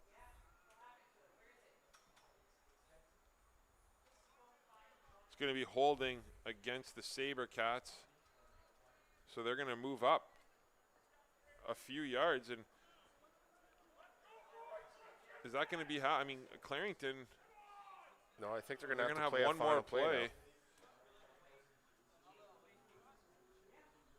I mean, that's a big penalty. Look at that. I mean, you know, if you're Clarington, do you take a shot at I mean, I know it's a long shot, but what's more likely, a rouge or a touchdown here, right?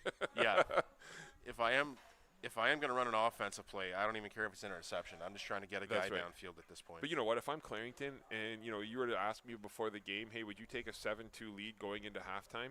You know, I'm sure Clarington would have jumped all over that. Yeah, so, especially you know, with the numbers they traveled right. with, the distance they had to come. I wouldn't be surprised if they took a knee here or just ran the ball, right? Nothing stupid. Oh, but they are going to throw a deep pass. Oh, geez, that's dangerous. And it's incomplete. So that'll do it for the first half here from Superior Heights in Sault Ste Marie. I'm Tony Bonifacio, joined alongside Johnny Bujo, Jay and Shaw Houselander in studio, and Chris Carr on a chair. We'll be back in about 10 minutes' time with second half action here from Superior Heights. Thanks so much.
because every single player on the Sabercats return got a body on somebody.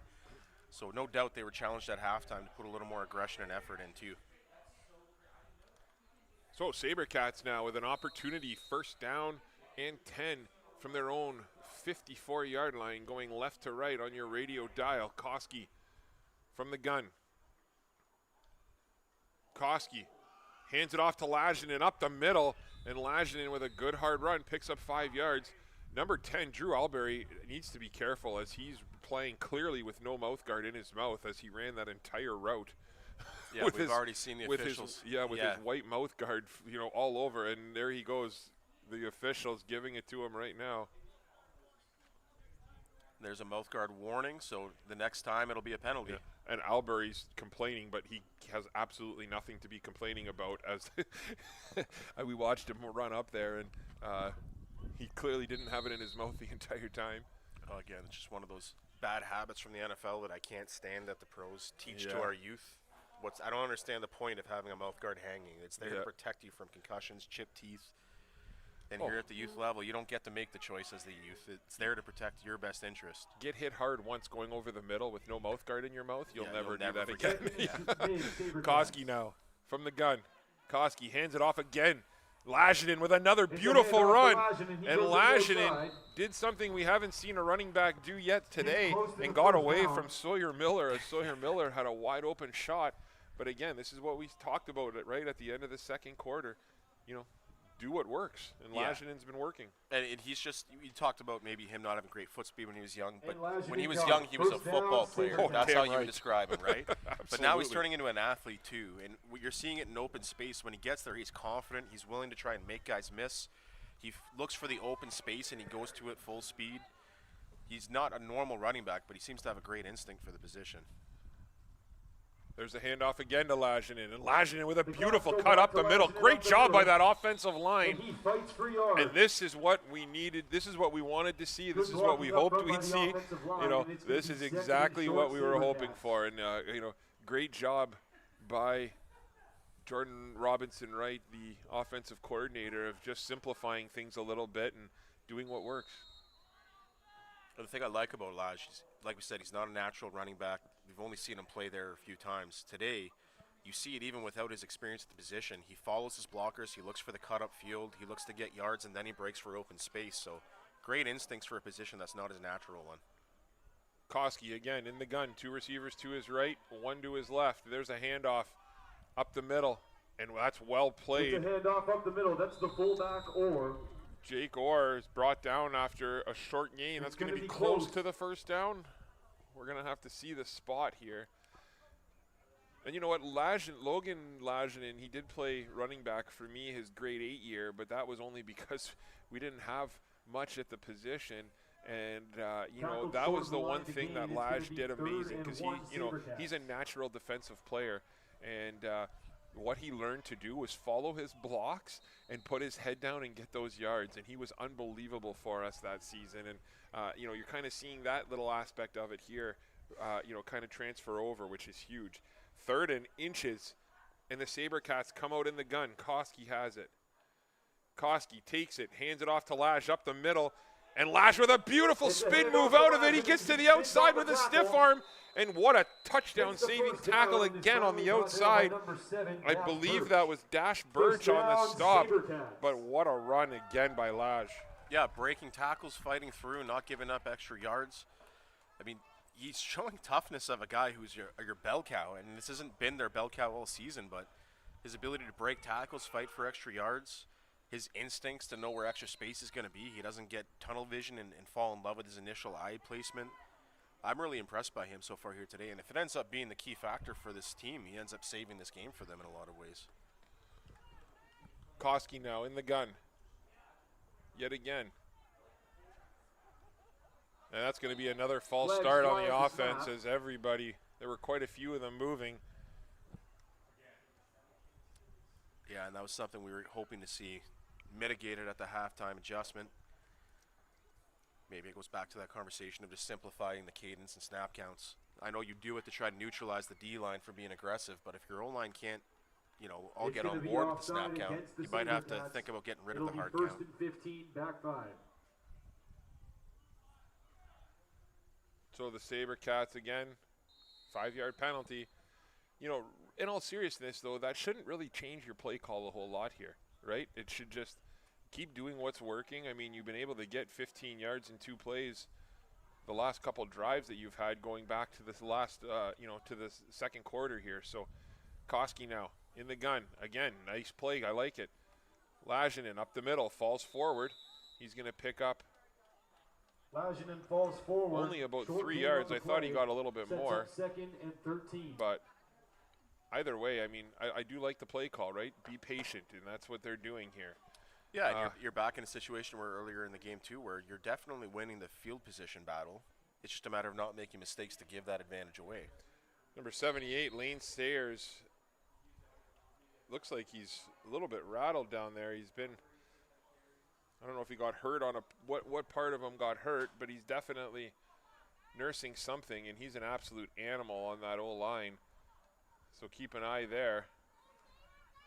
Oh, and Koski steps up, tries to hit McInnes, Koski steps and up, that's gets the knocked ball away to again McInnes. by Sawyer It's knocked Miller. down by number 1, Sawyer Miller. We're going to see field goal for the unit here, Knights. maybe? It's going to bring up 3rd and 12. Yeah, it'd be And about out a comes the 30, punt it'd team be about for a the 36, Sabercats. 37-yard field goal attempt. We'll see what they decide to do here. It looks like it is set piece team. It's going to be a punt. It's going to be a punt with McInnes here. Try and pin them deep. I don't mind this. 7:01 to go here in the second quarter. Clock's running. McInnes with the ball. And McInnes with a big boot yet again. And it's into the hands. Nice job by Clarington to grab it in the air, and he's able to clear it, get it out of the end zone. Nice tackle by Cole Bailey. Fielded by Birch. Cole Bailey with the hit. Yeah, great job there by Birch. Once you get it out of the end zone on a punt, it automatically brings you out to the 20, but he was trying to see if he could get a little bit more than that on that return. And Bailey now is down, so we'll be back in about 30 seconds' time with continued third quarter action here from Superior Heights in Sault Ste. Marie.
Nice to see Cole Bailey able to run that one off. So hopefully just a little stinger for him. He's another tough football player and takes a lot to get him off the field. So Clarington now takes over 1st and 10 from their own 20-yard line. Vale takes the snap. He looks downfield. He hits his receiver, and it's picked up by number 30. Nice catch. Dawson Molesdale's had a great game. He's had showing some good hands here so far today. Gabe Phillips on the stop, but there is a flag on the play. It's going to be a holding against Clarington. I would assume they're going to push him back. Yeah, and we're waiting to see with the weather clearing up a bit which offense is going to benefit it from it the most. I have a funny feeling Clarington's been itching to be able to get into their passing part of their playbook. They try to there, but their O-line getting them backed up a bit.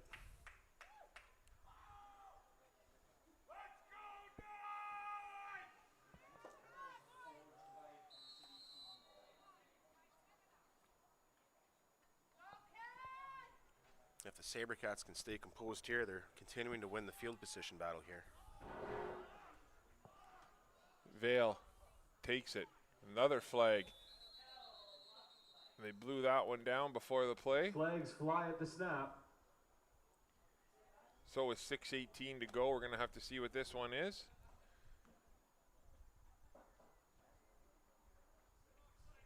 Offside on Gray, so again, keeps pushing him back. You know, Clarington now making the mistakes that... the discipline bug passing off to them, it seems. So a huge opportunity here for the Sabercats with Clarington sitting first in a country mile. We'll call it first in, what, 25 it looks like? Well, and if you're the Sabercats here, a safety would be really attractive, makes it a 3-point game, and it gets you the ball back, so... There's the snap, and again, little handoff up the middle. Nice play by the middle linebacker there. They go to Bottoms. Bottoms gets swallowed up by... He's hammered by number... I think that's Lajinen that made the hit. Well, now here's that question we asked earlier. Is this third down here in this moment? Oh, sorry, that was Wesley Tate. Sorry, that was Wesley Tate. No, this is second down. Yeah, so second down now, and I think they gained 3 on that one, so it'll be second down and 22. So if they can't convert here, it'll be interesting for us to come back to that point earlier. Is Clarington's coaching staff the type to give up the 2 points and try to get the field position back flipped? Or are they going to try and punt it away and see what they can do with the Sabercats? And Vale airs one out. Great coverage. Oh, they're going to throw a flag Vale airs one out on Brady Stevens. William Holland. I mean, I can't even begin to tell you what that penalty would be. I mean, unless they're calling that uncatchable. That was great position. Yeah, it was. Unless they're calling, like, and was that catchable? Even still, I mean, that was the least hand fighting I think I've seen all day. He was just in position to cover. Yeah, Brady Stevens was right there in position. Oh, they are calling pass interference. Wow. My goodness. Looks like it's going to be a pass interference call against the Cats defense. I'm not really sure what to say on that one, Coach. I mean, we were looking right over top of that one. I didn't even see hand fighting on that play. Yeah. Yep. Well, penalties have definitely been the story of this game so far. Third down, and so it'll be, we're going to replay second down, or is it an automatic first? It's automatic first and 15 yards forward. Yeah. So it'll be first down and 10 for Clarington. From their own 23-yard line. Again, we talk about discipline, but not much, you know, that's... yeah, I don't think that was a discipline. I know, I agree. I think that's out of your control. I agree. And there's a handoff right up the middle, and nice play there. Oh, what a run. You don't see many people get out of a Gabe Phillips tackle, but that's a heck of a run there. If that was Bottoms again, that wouldn't surprise me. Yeah, he's been a force when they've decided to hand him the ball here today. Obviously, he had the big play earlier in the first quarter that put the major up on the board. Every time we have seen him, it seems to result in positive yards so far here today. Second down and 4.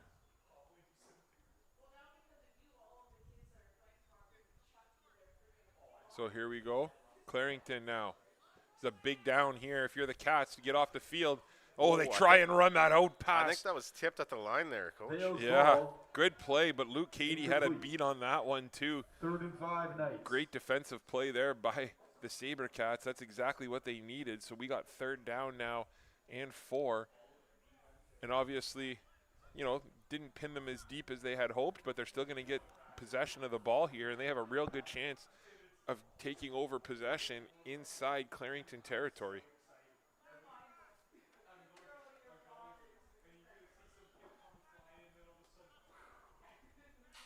Number 21, Cranston, back to return after that beautiful kickoff return he had to start this half. I don't blame them. Oh, and there's another one. Oh, my goodness. At what point do you just, like, you can't do that. If you're at this level, like, the coaching has to be, you're playing the ball. You can't be playing the punter. And I don't even coach our players when we're coaching to put their hands up to try and block it. I tell them to try and put their hands down at the foot so that you don't run into that issue of running into the punter. But that was just a blatant body check of the punter on that play. And you know, we realize these guys are young, right? And they're learning, and it's just, you know, that's 3 just blatant penalties that we've seen on the same thing, right? And it's tough. So again, just hurting if you're yourself. Clarington, you'll take it. Yeah, 100%. Another first down here for the visiting Knights. I think it's safe to say Clarington has had more yards gained by penalties than they have outside of the big play than on offense so far. But if you're the advocate for Clarington, you're going to say, well, that's the decision of the team across from us. That's discipline. 100%. It's not a bad thing. It's just, I don't mean that as a negative. Yeah. I just mean that as like, yeah, you're right. That's just what it's been so far, right? And even on offense, I'd be a devil's advocate and say, well, maybe those plays wouldn't have broke free and been big yards if it wasn't for the penalties, right? We got a little delay here. Plays blowing dead at the snap. And I mean, it's a, you know, you almost see the officials like they know they have to make the call, and it's like, you know, that one was obvious. Yeah, it's like, come on, guys. Like, so another play that was blowing dead a little bit early. So first down and 10 for Clarington from their own 43-yard line. Handoff up the middle. And again, great play by the defense, led by Wesley Tate. And, yeah, Wesley Tate and Logan Lajan and co-MVPs from the junior loop this past Wesley season. Tate on the tackle. And again, if you're the defense, I mean, it's going to be second and 11, Clarington. You know, you have to be happy with how you've played, but also the defense is the one who's been taking a lot of those penalties, right? So it's it's tough, right? Yeah, and you like aggression, but it's a matter of getting to play within the rules, That's right, controlled. Clarington now, again, from the gun. He steps back. Oh, and that's knocked down. And, just off the hands of Wesley Tate. It's batted down by Wesley Tate. Good pressure on the inside. It's going to bring on 3rd and 11. Forced an errant throw. And you almost feel like the game might change on a pick 6 or something like that. The Sabercats have, they've had 3 or 4 at almost least 3 pick dropped sixes. interceptions, Yeah, no, it definitely feels like one of those games where, you know, I don't mean to be negative, but like it could be a mistake that decides this game here today just based on how tight the stakes have been. Absolutely. So it'll be 3rd down and 11. The officials having a conversation. I mean, at this point, do you even rush?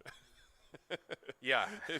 Maybe just get more guys back in coverage. Stop trying to block it. Exactly.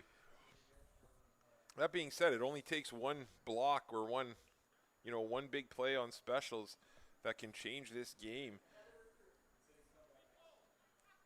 I like the aggressiveness, but again, it's like you mentioned, right? It's about you can never touch the kicker unless they have, unless they have the ball and they're running. Oh, and there's a big flag. Well, the officials just had a conversation with the captains. Oh my goodness! It's coming from the Sabercats bench. Sabercats. Sportsmanlike conduct against. That's going to be an automatic first down. Wow. Objectionable conduct, and still trying to calm down the player that it appears be against here. So they're going over to have a conversation with the coaching staff.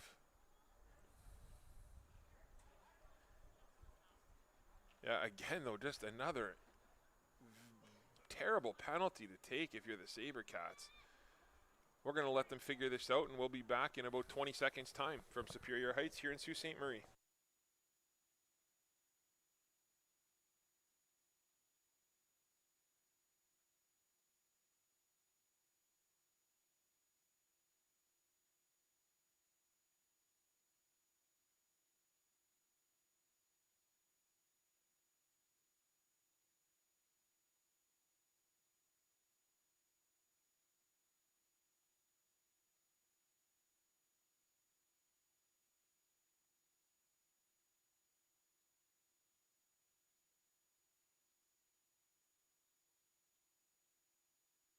Looks like the penalty was against Beauville.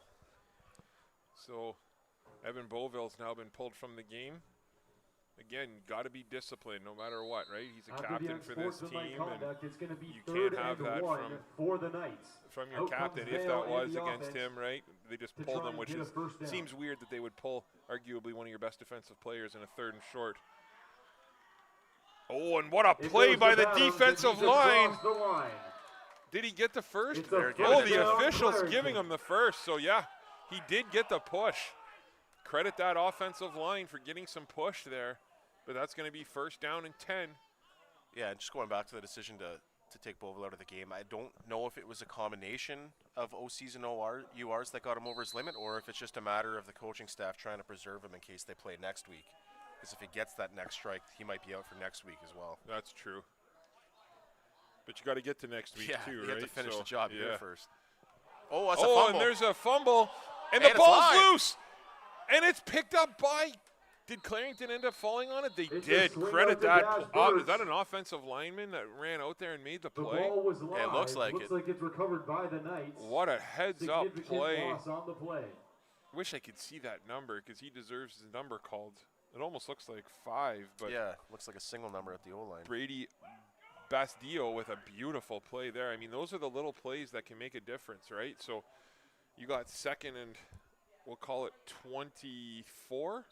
But a chance to get positive yards here, and maybe Yep. even worst case scenario, punt it further upfield as opposed to giving it to the Sabercats inside the 40. Triple bunch on the right here. And there's a big throw deep. What an arm by Vale. And great play by Laginen yet again. Laginen now comes back. Logan Laginen with a big return. Laginen single-handedly keeping the Sabercats team in the game. Play by the Sabercats. Well, he has been the Laginen X turns it factor over. here since about halfway through the second quarter. We don't know if Juma potentially was unable to fight through that injury earlier in the game. But Laginen, since coming in as a running back, playing both ways, has made huge plays on both sides of the ball. Here on defense, coming up with another huge moment. And he's been a ball hawk ever since we've seen him start playing defense a few years ago. Just another play there where one of those guys you don't want to challenge deep if Yeah. he's the safety. No question. So huge play there by one of your leaders and captains, and could not agree more with this coaching decision. Why take him off the field? Leave him out there to make a play. And there he goes again. He deserves it. Laginen with a beautiful play. Laginen rolls, and Laginen is absolutely lit up there by number 13, Julian Farrell. But again, that's a big play. That's 11 yards for Logan Laginen. And another first down. Well, there's a very good chance if we had to pick an X factor at the end of this game of who turned the momentum if the Sabercats are able to win this. Laginen obviously has to be the number one candidate at this point. No question. He has been he's willed this team to kind of still be in this football game, and you get the feeling it's only a matter of time before he breaks one. I mean, he's been one tackle away from a few scores potentially here. Koski in the gun. Koski takes it, fakes it to Orr, rolls to his right. He's got a receiver wide open. Oh no, it slipped off his hand.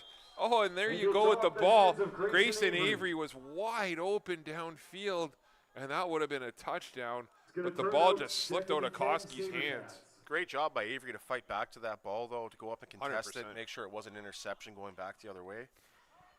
It's the little plays, and that's a massive play by Grayson Avery. How many times do we see kids just give up on the ball or give up on the play, and then it's coming and then back it's down coming the back the sideline, other you know? way, right? And Yeah. he stuck with it and made a heck of a play there. So second down and 10 for the Sabercats. Snaps good. Koski hands it to Laj again. What a push by the offensive line. And Laginen with a big run to the outside. And again, like we talked about, right? Run between the tackles, right? The interior of your offensive line has been getting a pretty good push, right? The interior has been doing a great job. Yeah, and you're facing a three-man, down-man line. You're going to have space to cut up. Yeah. And it wasn't until he got second level that he started to look for the open space, and that's all we were asking from these running backs earlier in the game. And Laginen's natural football instincts is making him a great fit for that role right now. So at the end of the quarter, we're going to toss it over to Coach Baz to thank a couple of our sponsors. Fourth quarter sponsors today, J-Team of Joanne Kovich and Jason Spruill of Century 21 Choice Realty. Freeze Frame Photos, Bob Davies over there with the camera. True North Radio, Pee Wee Pro Shop, Swing Away Batting Cages, O'Sullivan Funeral Home, and Gus's Pizza, who generously fed our entire crew up here at halftime. Thank you all for supporting U Sports and Sioux Sports TV.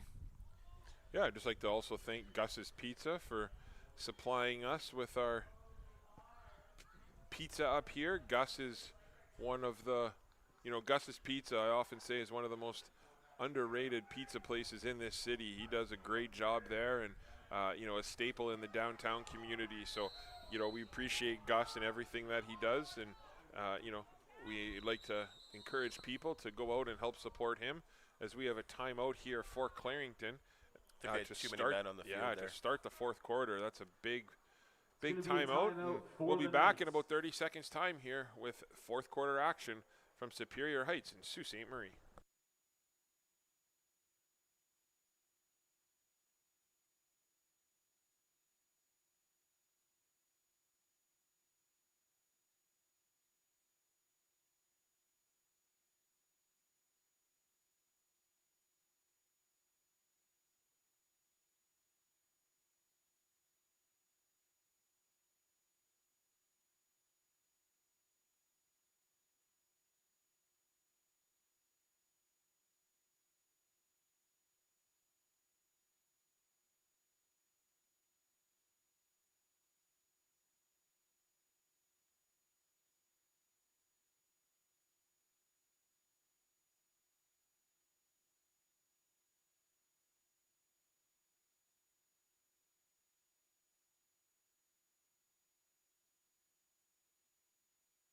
Welcome to fourth quarter action here from Superior Heights in Sault Ste Marie. The Sault Sabercats, first down and 10 from the 21-yard line of Clarington, looking to take their first lead of the game here. There's the snap, and again to Lajinen. And Lajinen with another nice run. Good push again by this O-line. And again, you get a flag from the opposite end of the field. The official that's the furthest away from the play. Yeah, the flags in this game have definitely had a major impact on the scoreline as well. Yeah, it's So going to there be is called no off flag. from the white cap. Yeah. Good job there Gonna call no Corelli flag on the play. And another good run Good by game by Laj, Laj, just and it's chipping gonna be away at second this and Clarington short, defense here in the Sabercats. second half. And a great, you have to give kudos to this O-line and this offense too. Like drastically reduced the amount of flags that they were getting from the first half on these last few drives too. No question. So we got second down and 1. And again, don't, not to beat a dead horse, but Don't overthink don't it. overthink this. Yeah. Just keep going with what's working. Koski takes it. And okay, a nice little play there. Koski with a little fake handoff, but I think he's going to be short. Again, though, right, it's just they haven't stopped Lajinen yet. So you got third down now. I think he's going to be just a tad short. So it'll be third down and half a yard. Yeah, and I mean, I know he's coming from your tailback position, and maybe you think in your head, go to the fullback here for the 1 yard. But Lajinen, of all the runners so far today, has done the best job of finding the gap that's open and cutting up it instantly. He's not waiting for the defense to close. He's taking what's there, and then he makes his second move once he gets to the linebacker level. And first and short, that's the guy that I want the ball right now. Here they are in gun. Koski hands it off to Laj. Laj tries to make a cut, and he's brought down. What a tackle by Sawyer Miller, who has been unbelievable here for Clarington. But again, this is why going back to second down, right? You give yourself that extra play, but credit Clarington. Nothing away from Sawyer Miller there. What a play in a big moment. Outstanding job by Clarington's defense. So Clarington again, first down and 10 with 10:30 to play here in the fourth quarter. And we saw Laj break a lot of tackles here so far today. That was just an impressive tackle of getting form in, hanging on to the defender or ball carrier, dragging him to the ground. Just a great aggressive angle to the play. Sawyer definitely seems like a player with great instincts.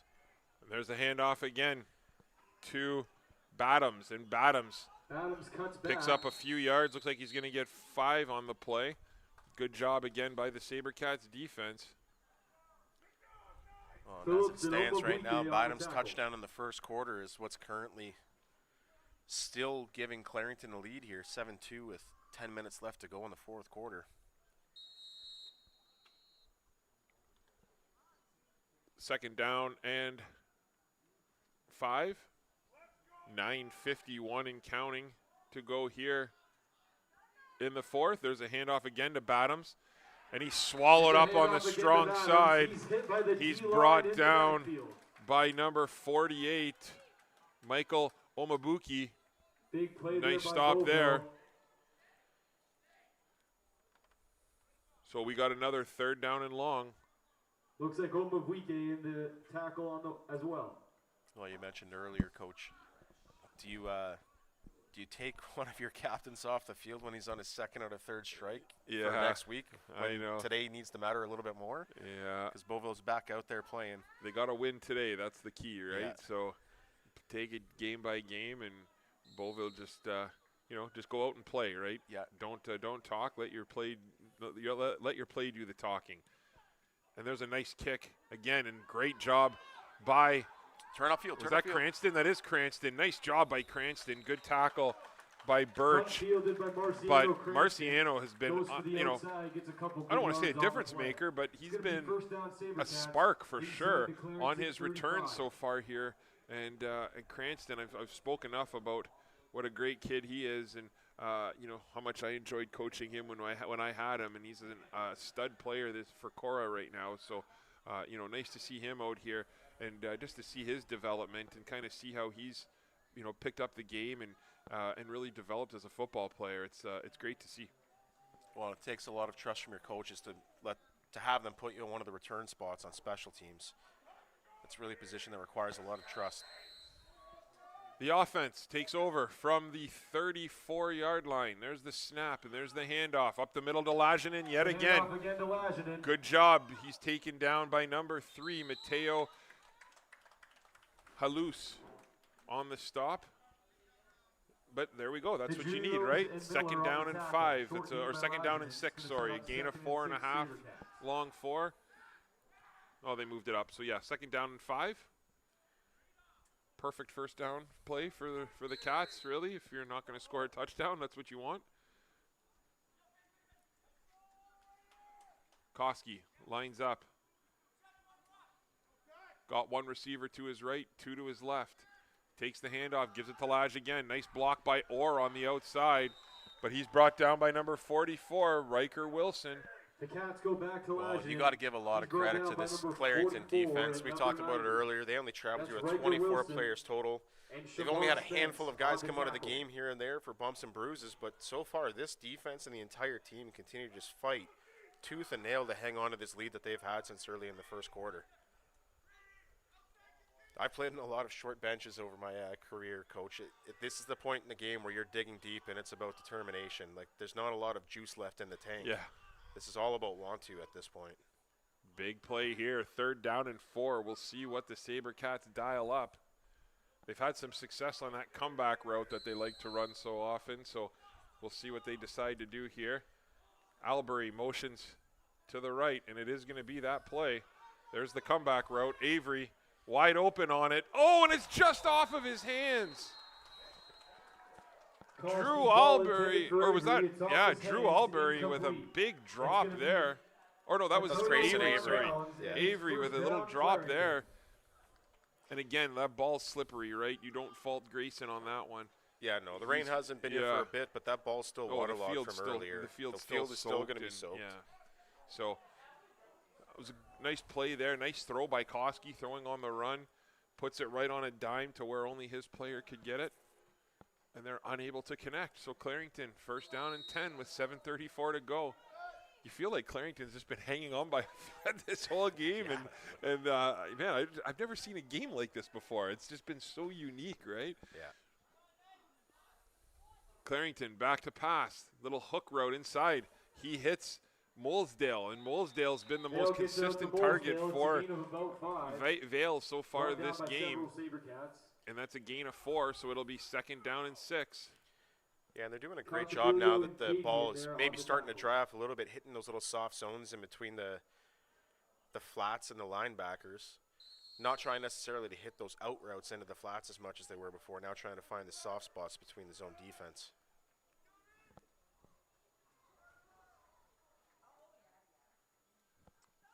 Clarington comes back to the line, in gun. There's the snap. He looks. He hits that out route again to Molesdale. What a throw and catch in Molesdale up the sidelines, and he's finally taken down. First down, Clarington. Big reception on the play by Well, we asked earlier which team was going to benefit the most from this weather turning around, and it seems Clarington's passing game is starting to come together a little bit more than the Sabercats. Looked like it was And if you're Clarington, that's music to your ears, because this short bench, this team that's battling attrition and depth, if they can open up their offense and buy themselves some breathing room here now and not have to feel like they're one mistake away from losing it, that's going to give them a lot of grace and a little bit of relaxation in their game. Clarington, with their 2nd biggest play of the game, picks up 20-some yards on that one. It'll be 1st down and 10 from Sabercats territory. Vale rolls to his right, and there's all sorts of flags on that one. Vale rolls to his right, pass intended for Molesdale. It's going to fall incomplete. There's a flag in the backfield. We'll see what the call is here. Probably going to be a hold against Clarington. There is a flag in the secondary as well.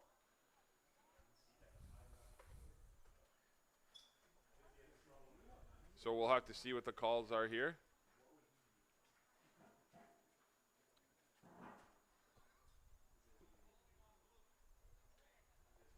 So there's a hold on both teams. So the penalty's offset. So we're going to replay 1st down.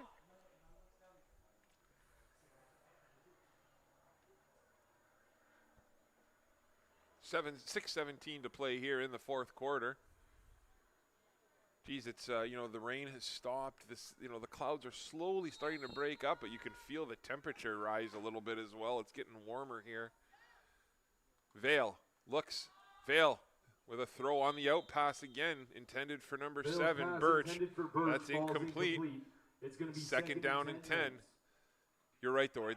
We see those passes, and if the Sabercats corners can kind of sit on one of those and step up, because that's the route they've been running a ton. You have a pick 6 going the other way because there's no one near you. Yeah, and unless Clarington can finish their march here, you still just get the feeling like, a mistake like that's going to decide this game if we're not careful. So. Clarington now in the gun. Vale takes the snap. Vale looks to his right. They're just going to throw all day. And he's got an open receiver, and I believe that's Miller. Is that Sawyer Miller again, or is that Birch?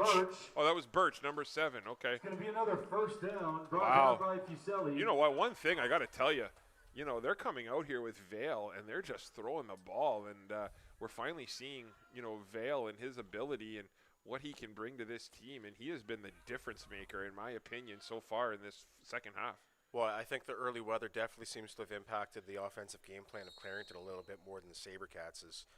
Clearly, Clarington likes to air it out a bit more, hit those short passes. That seems to be their identity a little bit more than the Sabercats. And they're starting to open up their playbook now that they feel they can get a good grip of the ball.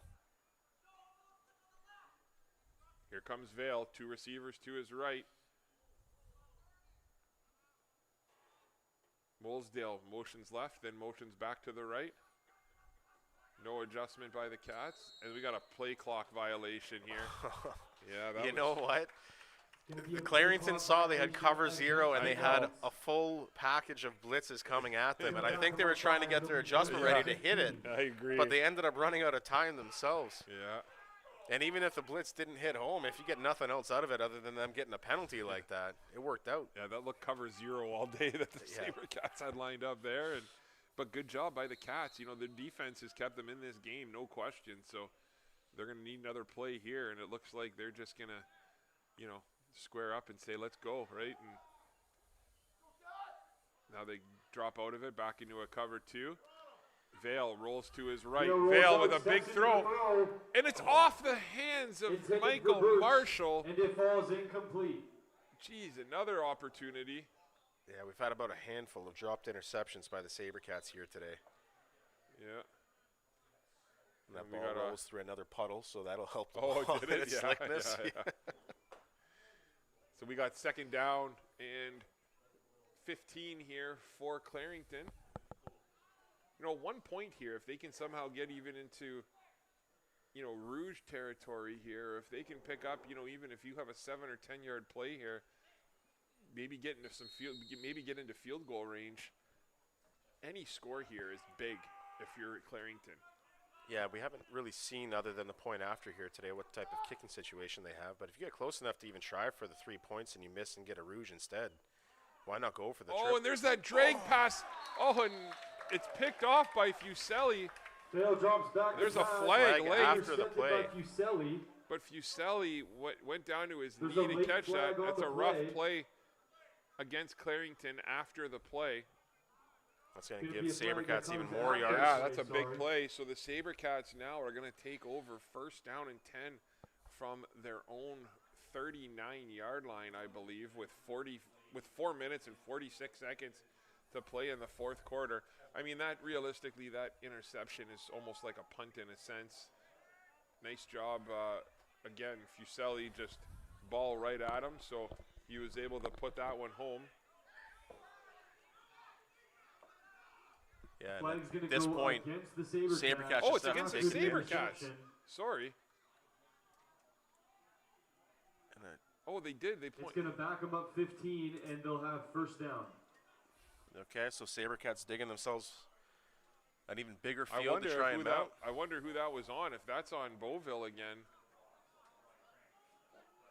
Yeah, I didn't see exactly who it was. Beauville was mixed up in there. I'm not sure who the flag was on. I guess we'll see next time if they're on defense. But again, just a massive penalty, right? I thought that was going to go the other way. And now you're starting off first down and 10 from inside your own 10-yard line.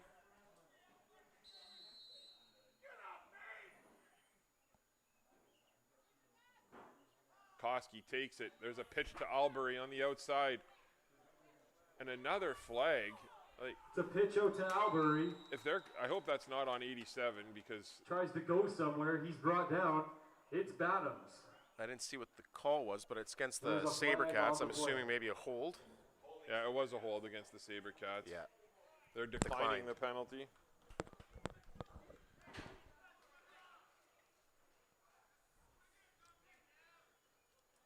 So again, big penalty. That'll bring them back. It's only half the distance to the goal, I guess. So they declined the penalty, sorry. So it'll be second down and whatever the loss was there. So looks like he's putting the ball on what, the 4-yard line, the Looks 3-yard about that, line? yeah, 4-yard line. So we'll call it second down and 14.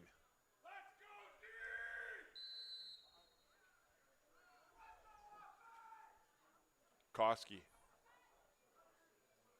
from the gun. He looks. Koski looks downfield, throws it up. Grayson Avery with a beautiful route. What a great adjustment He had a by foot. Avery. He had a foot almost out of bounds, but he First did down, get 1 foot Sabercats. in. What a catch by Avery, and nice adjustment by Avery as Koski threw that from his back leg because he was getting pressured. And you know, give Koski credit though; he threw it to only where his receiver could make an adjustment, and Avery makes a beautiful adjustment, and that's a massive play that the Sabercats desperately needed. Yeah, great back shoulder throw down the sideline. But again, we saw Grayson make a couple of adjustments here today. One that saved an interception earlier. He just got great ball tracking skills and the ability to make adjustments when the ball's not exactly on track. Oh, wow, what a play there. They're able to kind It's of a hold high on to it, snap. and Koski it's gets it to taken Lajinen, who by goes to the Lajinen, and outside. Lajinen hit hard. What a tackle by Brought down Dowdle. after the first down. And you know what? It's an underrated aspect on that play, but Cole Bailey thought about trying to get 2 hands on that outside man at one point. It would have been called another holding penalty. Instead, he lets the play go, and it ends up getting a first down for Lajinen. That's all he needed. Cole Bailey is one of the smartest football players I've ever coached. I mean, the guy just knows when to do things, knows when not to do things, can read a game properly. So, great decision there by Cole Bailey. So here come the Sabercats. 2 big plays, 2 successful plays. First down and 10 from their own 37-yard line with 3:45 to go. Koski takes it. He hands it off to Lajinen yet again. Lajinen kicks it to the outside. And nice play by number 33 out there. Ashman to the outside. He's brought down by number 33. We don't have a 33 on the roster here, but that's a heck of a play. That's Dante Bergeron. Oh, Dante Bergeron, I think, is who we're getting from the booth. So, gain of 1 on the play. One thing I'll tell you, Lajinen is going to be sore tomorrow. This is probably the most hits he's taken in a game in a long time. Well, it's not easy, right? Playing offense, playing defense at this level. Again, thankfully, it's not crazy hot out, and I don't know if he'd be able to do it otherwise. But if you know any of the Laginens, you know that if they can somehow win this game, it'll Going to be a timeout for the Knights. Oof, a timeout. Clarington. So 2nd down and 9. We'll be back in about 30 seconds time here with 4th quarter action from Sault Ste Marie.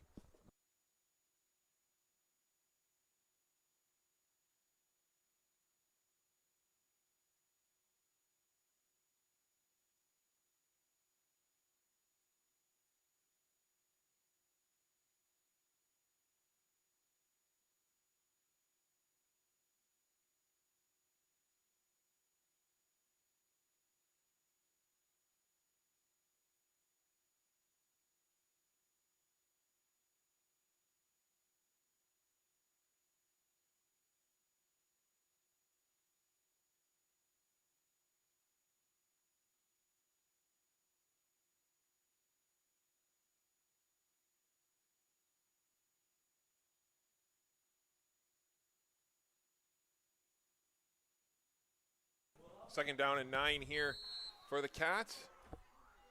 You know, maybe look, Cats might be looking at Grayson Avery here to make another play for them, as him and Lajinen have been the lifeblood of this offense here so far. Albury motions to the left. There's that little comeback route yet again. And Koski had Koski's ball looks like it was intended for McInnes. Intended for Falls McInnes. That incomplete. falls incomplete as he had some pressure. It'll be 3rd down and 9, and it looks like they're bringing out the punt unit again. Well, 2 minutes, 58 seconds, and 3-down football is still plenty Tons of of time, time, but yeah. you need a good punt here to try and pin Clarington back a bit.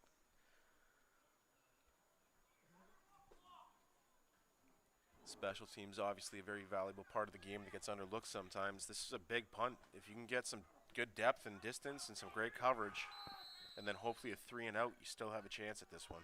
McInnes takes it. McInnes with a beautiful, nice boot there again off the side of his foot, McInnes though. with the boot. Preserve some time, Goes out too. of bounds around the 45-yard line.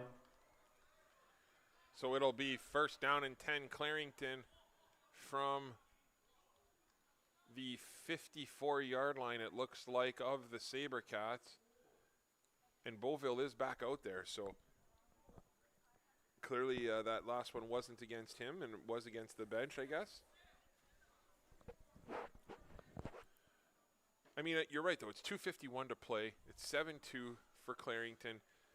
But you almost feel confident with your defense out there. I mean, I know this sounds crazy, but I feel like the Sabercats have had more opportunities to score on defense than they have on offense so far. And we've talked about it all day today. Like, you just get a feeling that a pick 6 might end up being the moment that changes this game. So if you're Clarington, too, you might want to be a little more cautious with your play call. You've hung on to this lead all day.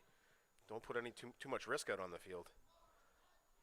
There's the snap, and there's the handoff to Badams. And Badams fumbles, and I think he got it back. I think so, It's too. a run by Badams. He did, the yeah. ball comes out. It's recovered by. Oh, and that's one of those Looks like moments. If you're Clarington sideline, your heart stops when you see that ball come out. About 8 for Clarington. We just talked about playing it safe. They run the ball, almost lose it on that.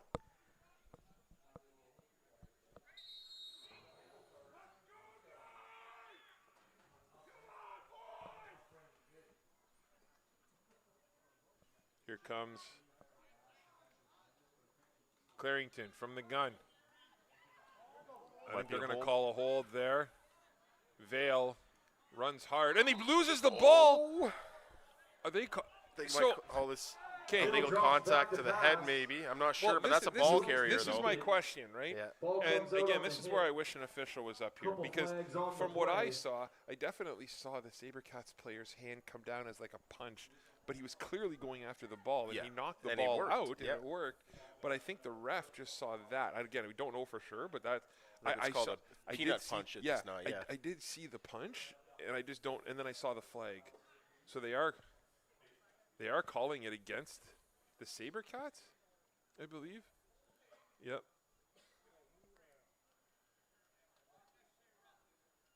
Oh, it's a face mask. Okay, fair enough. So on the way down, I thought I did see contact to the head. I thought it was from behind, which wouldn't be a penalty on a ball carrier. But there must have been a hand that came down and dragged the face mask at the same time. So good calls by the officials both ways there. Again, I'm glad that it wasn't on the punch, because I just saw the punch. Yeah, right? A peanut punch is definitely not illegal. Right, A coach gets to do that. That's right. So good job by the officials. They got that one right. First down and 10, Clarington.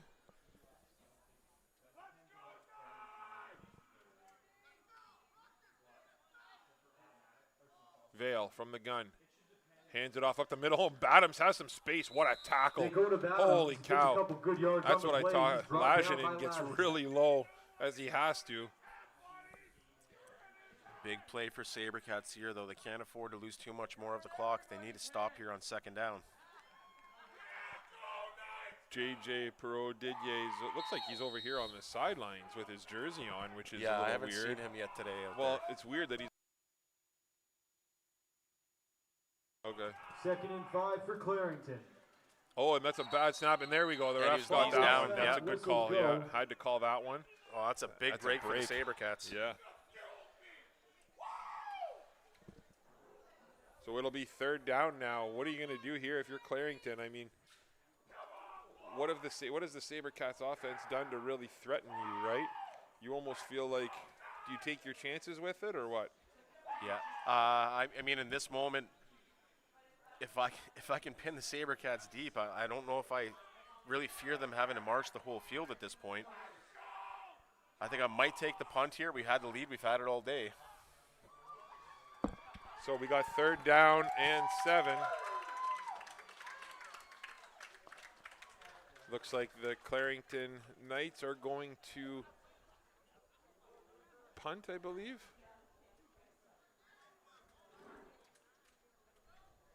So back to return. See, now they got Lajinen back there along with Cochemilio, right? So Cranston's not back there. Martino Cochemilio has wheels. He is fast. And Logan so you know, for the Sabercats. That might be the idea right now. Yeah, he can run. Oh, what a great directional kick that was. Doesn't take a good bounce, but for the Clarington does. For the Sabercats, Michael Marshall wisely picks that one up. Heads up play by Marshall. I like that, right? Because you never know if there's the onside guy's coming down. So with 2:01 to play, here we go, Coach. You feel like this is, we're getting to the nitty-gritty here. So yeah, the Cats are going to need to figure out something. Yeah, 2 minutes, 1 second. Play clock does stop after each play, though. It doesn't resume until whistled back in. And if it's a run play, it's a incomplete pass or out of bounds. It doesn't restart until the ball is snapped.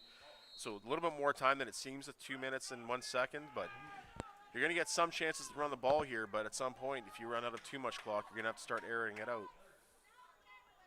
A little surprised we haven't seen Juma back on the field since that fumble. I'm assuming that, he's got to be hurt, because that'd be the only reason I think he wouldn't be in the game, but that's a big loss. Again, you want to talk about what's been going on. I mean, and even if he's not playing running back, you can use him somewhere else. You can use Juma somewhere, right? Aaron Juma needs to be on the football field. The fact that he's not, that's definitely just assume an injury, and that's a big, big, big loss. He is on the sidelines with no shoulder pads on. So, again, assuming that there is an injury related there, and let's hope that he's okay and it's nothing too serious.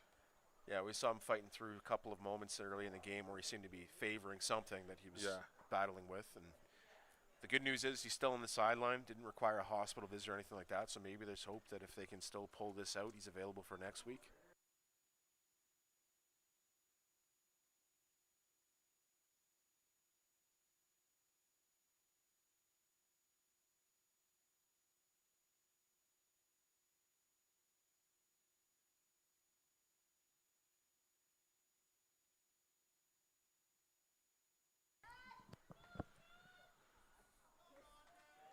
So here we go, Sabercats. Koski with an opportunity to lead his team down the field First for a and 10 victory. for the Sabercats.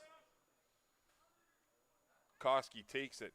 He looks. He's got all day. Or sorry, he had pressure from the backside.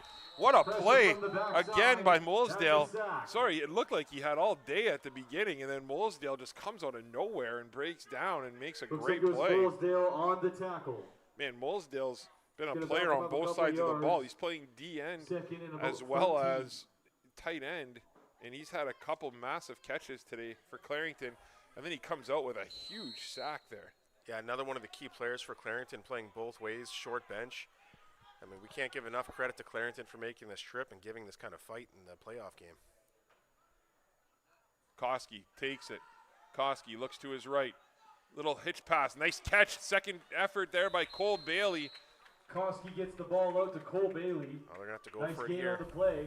Oh, yeah, big time. So third down. That's a nice play, though. It's gonna Picks be up 3rd 8 and yards, 4 so it'll be Sabercats. third down and Looks like they're manageable. gonna go for it. Third down and 4. You don't want to say this is for the season, but it's pretty close. Cats come out. Quads left. McInnes lined up. Single on the right side. He looks. He hands it to Laj. Oh, ho, ho, ho. And I'm not sure what the... Flags fly on the play. We'll see what the flag is. I mean, I'm assuming this would be on the offense if they blew it down before, which would be a massive penalty. But I thought he pointed towards Clarington. You know what, though? Oh, the yeah. way that play was going to work out, I'm Yeah. not sure that they're going to be too disappointed, because there was a good chance Lajman got chased down for a tackle for a loss. He had to bounce it outside. He had to take a run back, and there was another defender filling right in behind that. So this might give them another shot at getting a play, because that last one looked like it was going to be stopped short, if it's my opinion. Third down and 9 for the Sabercats with 1:27 to go. The Sabercats have, it seems like every time they need a play, they go to that comeback route. We'll see what they decide to do here. Quads left.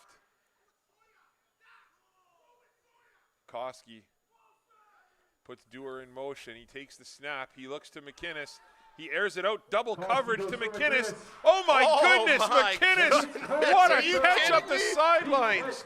Oh, my goodness. First down, Sabercats. Into double coverage. Well, we saw a throw like that from Koski earlier, just putting a back shoulder down the sideline in a place where only his guy could get it. All that was left to be determined is whether his player could make the adjustment, and in this place, McInnes, again, a big tight end type target. They isolate him on the far side by himself, and he uses that big frame to box out the defender and come down with it along the sideline. What a play there by the Sabercats. Koski now hands it off to Lajinen. Hand off to Lajinen Lajinen. cuts it in the middle. He's brought down by He's number hit just 44, after the line of Riker Wilson. Lajinen 44 got off twisted the up a bit tackle. there, but thankfully looks like he's okay. Short gain on the play, so it'll be second down and 8. Riker Wilson. If the Sabercats had a little counter play off of that, I mean, all of Clarington's D is all flowing there, right? And if there was a little counter they had off of that, I feel like it would go a long ways. Here comes Koski. Quads right. He's got McInnes lined up to his left. Lajinen lined up behind him. There's the snap. He looks right. He airs it out. Throws it up to Koski Albury, going deep. and it's knocked down. Great Intended for defensive Drew play by Albury, number and they're 18, calling it Michael incomplete. Irabor, with another nice play. Irabor's a big body out there playing corner, and he's knocked down a few today. Well, another must-have moment here for the Sabercats, 3rd and 9. McInnes bailed them out on a big play on the last one. We'll see if they have another piece of magic up their sleeve. 3rd and 9 again for And you the can hear Sabercats. everybody yelling 87, 87, 87. And they're playing pretty far off of 87 here. If if they have that, he can get a first down if he can get to just run a hook route there, just like that. Oh, and Cole Bailey's just They short get of the the ball first to Cole down. Bailey. And that's going to be a Looks turnover like he's on gonna be downs, tackled and short of the line of Clarington game. takes over first down and 10 with 50.9 seconds to go in the game. And that will be a costly turnover on It's gonna downs. be a And turnover, first down. Clarington now just has to avoid a mistake, Just run this under clock a minute down. left on the clock. And what seemed like a very improbable situation for the visiting Knights coming into this game is the lower seed, long road trip up to the Sioux, very short bench with just 24 players. What a gritty performance by this Knights team here today to survive after a first down touchdown has, to this point, been the deciding factor. I'll tell you this, you know, the game's not over by any means, but I mean, Clarington deserves all the credit in the world for what they've done here today. I mean, you've said it all, right? What they've done, what they've been able to accomplish. Let's just, you know, if you're Clarington, I don't think you want to throw the ball. No, just run the clock down. Yeah, smart there.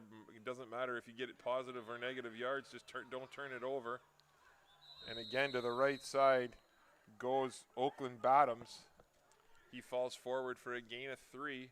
So the Sabercats do have a chance to get the ball back with, you know, they might get it back with under 10 seconds, about 10 seconds left. Yeah, if Clarington can manage the clock effectively here, they'll run it down to about the 25-second mark once they snap it here. Maybe take a few seconds off the clock during the play itself. If they can get a first down, obviously that changes the whole complexion of this as well. Oh, and the Sabercats get a too many men penalty. No way. And that's going to eat up even more clock and a first down. And that's going to do it for the game pretty much. Actually, that is going to do it for the game. They can kneel out twice and have 5 seconds left and kill the clock.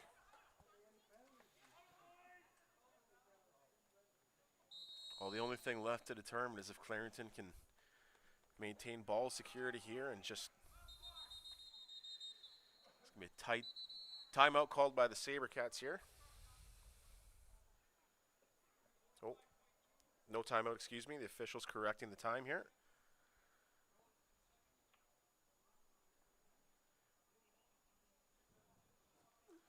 So it looks like they're going to... The clock doesn't start until a play's ran off a penalty. So a handoff up the middle to Bottoms, and Bottoms swallowed up after a gain of 3. So again, we just want to thank all of our sponsors over the year who have supported Sault Sabercats in youth football here in Sault Ste Marie, the Algoma District School Board, the Algoma Thunderbirds Athletics, the Huron Superior Catholic District School Board, Gen 7, Freeze Frame Photos, True North Radio, the Pee Wee Pro Shop, Swing Away Batting Cages, O'Sullivan Funeral Home, and Gus's Pizza. We'd also like to thank Joanne Kovich and Jason Sproul from J-Team Realty. And just again, thank everybody for their continued sponsorship here of youth football and youth athletics in Sault Ste Marie. We look forward to bringing you the high school season coming up, as well as Sault College football action for their inaugural season. It'll be myself and Kevin Hemsworth behind the mic for the season, and Coach Bouge is going to fill in for 1 week where we need him. So we're excited to continue bringing you guys youth athletics and football here from Sault Ste Marie, and we thank you for your continued support. So with 17.5 seconds to go here, August 23rd will be the first game for Sault College. At home. And it's a home game, right? No, they're on the road. Or they're on the road, yeah. Yeah. So the Clarington Knights are going to take a knee here from Superior Heights and Sault Ste Marie, and that's going to do it for the season. I'm Tony Bonifero, joined alongside Johnny Bouge, Jay and Shaw Houselander in studio, and Chris Carr on a chair. Congratulations to the Clarington Knights for pulling out the upset. And we'll be back August 23rd to bring you Sault College football action here from Sault Ste Marie. Thank you. Later tonight at